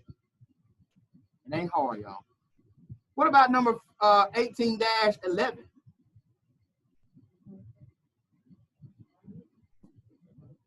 That's 100, right? And so they're showing you that's electrocardiogram tracing showing sinus arrhythmia. That's 100. So it's normal rate. But when they say arrhythmia, that means something ain't right. Something's not right. Okay, and that what we'll learn what those are tomorrow. Like sometimes the P to R interval from this right here.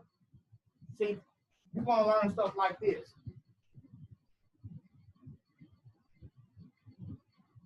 This space right here is called the PR interval. It's gonna have to, it's supposed to be so many boxes. If it's less than that or more than that, it's arrhythmia. Something ain't right. Okay? Or from this beat, say this was 3 boxes, right? 3 small boxes from the P to the R. But the next beat, it was 5 boxes. That ain't the same. They're not uniform. That's arrhythmia, not in rhythm. You ever seen somebody who can't dance? They are not in rhythm. Okay? These beats, your heartbeat should be in rhythm. The P to R interval should be the same every time, right? You're talking about like the seconds in between. Yeah, the seconds in between this P and this R should be the same every time. If it's not, it's out of rhythm. So what about the why they do like that? Well, you don't worry about the Q. It's what we look at is the P to R interval, and we look at something also called the ST elevation. You'll learn the ST segment is an amount of space here. How tall that is, right? From here to here. This ST segment. If this is really high, that's indicative of a heart attack. Somebody's either having a heart attack now or had one in the past. EKGs show everything that's going to happen to your heart. If you had a heart attack 20 years ago, it's still going to show up on your EKG. Okay, so they're either having one right now or have had one in the past. But the EKG cannot predict what's going to happen tomorrow. It can only tell you what has happened before, okay, or what's happening right now. Okay, so make sure you guys read up on this, all your reading. Know that you have lab tomorrow, so focus on this kind of stuff because this is what's he's going to talk about tomorrow. Pulse rate, right? The pulse rate is the contraction. So it's not, don't act like you ain't heard about it. It's pulse is the systole, the contraction of your ventricle. You feel the pulse on your radial, right? Everybody touch your radial pulse right here. This is the radial pulse. Where's the brachial? This is brachial pulse, right? You'll feel your brachial pulse right here. What if your femoral pulse is down in your groin? You should feel, if you feel your beat down in here, that's your femoral artery. Everywhere you feel a pulse is an artery. So this is the radial artery, brachial artery, femoral artery, right? What's this right here? What artery is this?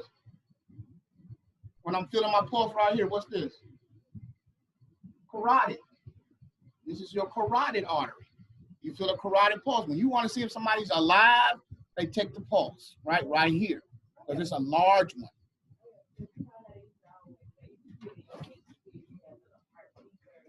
Huh? If you can do what? A heart what? Yeah, this right here. If somebody's dead, you can't feel their pulse. Pregnant. Tell if somebody pregnant? Oh, I ain't never heard that. I ain't never heard that. Might be possible. I wouldn't say. I ain't gonna say it ain't, but I've never heard that. But y'all, this is your pulse. All of it is the same pulse, but you feel it in different arteries because it's coming from the heart. The aorta takes the blood to the body. It's gonna go up the carotid to the brain, down the main. You have an abdominal artery. You have a femoral, which is down in your hips, and you have a brachial artery. All those are arteries. Blood leaving the body leaving the heart going to the body. And you can feel. So this is the carotid. Everybody say carotid. So you can feel your pulse. You go to your trach and kind of move over just a little bit. You should feel your pulse right there. That's your carotid pulse. When we do CPR or whatever, trying to check somebody for life, we check their carotid pulse. All right? You can do that. Or if you're at the hospital or the doctor's office and you're checking somebody's pulse, sometimes they'll feel it right here, the radial, on the thumb, right below the thumb. You feel your radial pulse. You put 2 fingers there, you should feel your radial pulse under your thumb. Okay? Then you have a brachial artery where you can feel your brachial pulse right here. All right? Right here is your brachial. So this is radial, this is brachial, this is carotid, and then in your hips is femoral, your femoral, okay?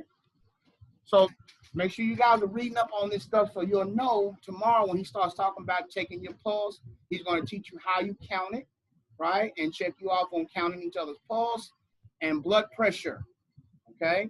Blood pressure, you're going to have your stethoscope because he's going to teach you got to listen to the brachial pulse. He's going to teach you how to squeeze the arm with the sphygmomanometer. Sphygmomanometer is what you're going to use to check a manual blood pressure. It's the cuff and the little balloon that you blow up, and it has the monitor, right? He's going to show you the proper way to take a blood pressure. You're going to check each other off on that, and pulse and heart rate, okay? And then the next day probably would be the EKG. You're going to have to make sure you put the EKG leads on the mannequin correctly, okay? So make sure you guys read up on this. Don't go in there and not knowing nothing at all, okay? You need to, it's going to be on you because he's not going to check you off if you don't know what you're doing. You need to look at it tonight in your lab book because you have the pages for the lab. So look at the preceding pages for the checkoff. Okay, so if it says page 25, that's the checkoff page. Look at the pages before that. It tells you, explains what this lab is about. It gives you great information on how to do whatever they're going to be expecting you to do. So you need to read that lab book and study those things for tomorrow. And then tomorrow, which will be the second part of the class. So tomorrow be here to do we're going to get into these EKGs, talking about all the parts of the EKG. Try to find some of that fake paper, EKG paper, let you see it. And then after that, for the rest of the day, you'll go to lab and be with him, okay? So that's where we're going to stop. So we're going to start that on tomorrow morning, well, not morning, but tomorrow at 1 o'clock. Class will start with EKGs, basic EKGs, the parts of the EKG. We're going to go over the arteries and the pulses and all that kind of stuff, okay? Make sure you read it, though, tonight. Study tonight, because this going to be the eye opener here when you take this test, okay? And it's just going to get more and more difficult, okay? Because you got to know this stuff to do the next lesson, which is pulmonary A&P, okay? All right, so I'll see you guys tomorrow. Study tonight. Yeah, that's fine.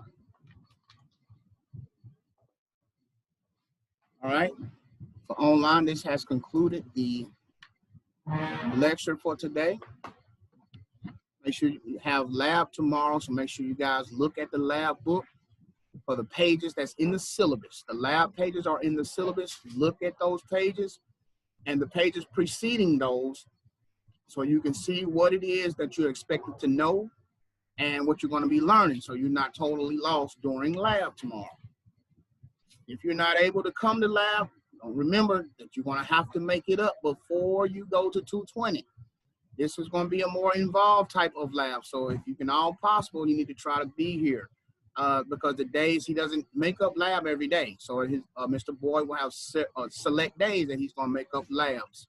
All right. So make sure you guys, if you can, be here, take your lab. The first part of the day, we will be lecturing because like I said, we're going to start with basic EKGs, getting farther into this. And then I'm going to let you go over to the lab and do that. All right. So study tonight. You don't have an assignment tonight because the assignment was the test. You took the test that gave you credit for tonight. All right. Tomorrow you will have an attendance assignment, which will be a homework part. And it will be open for you to post tomorrow. I'm not going to open it tonight to be posting for tomorrow. Okay. It'll be available tomorrow for your participation and your attendance for tomorrow. Okay. Have a good day.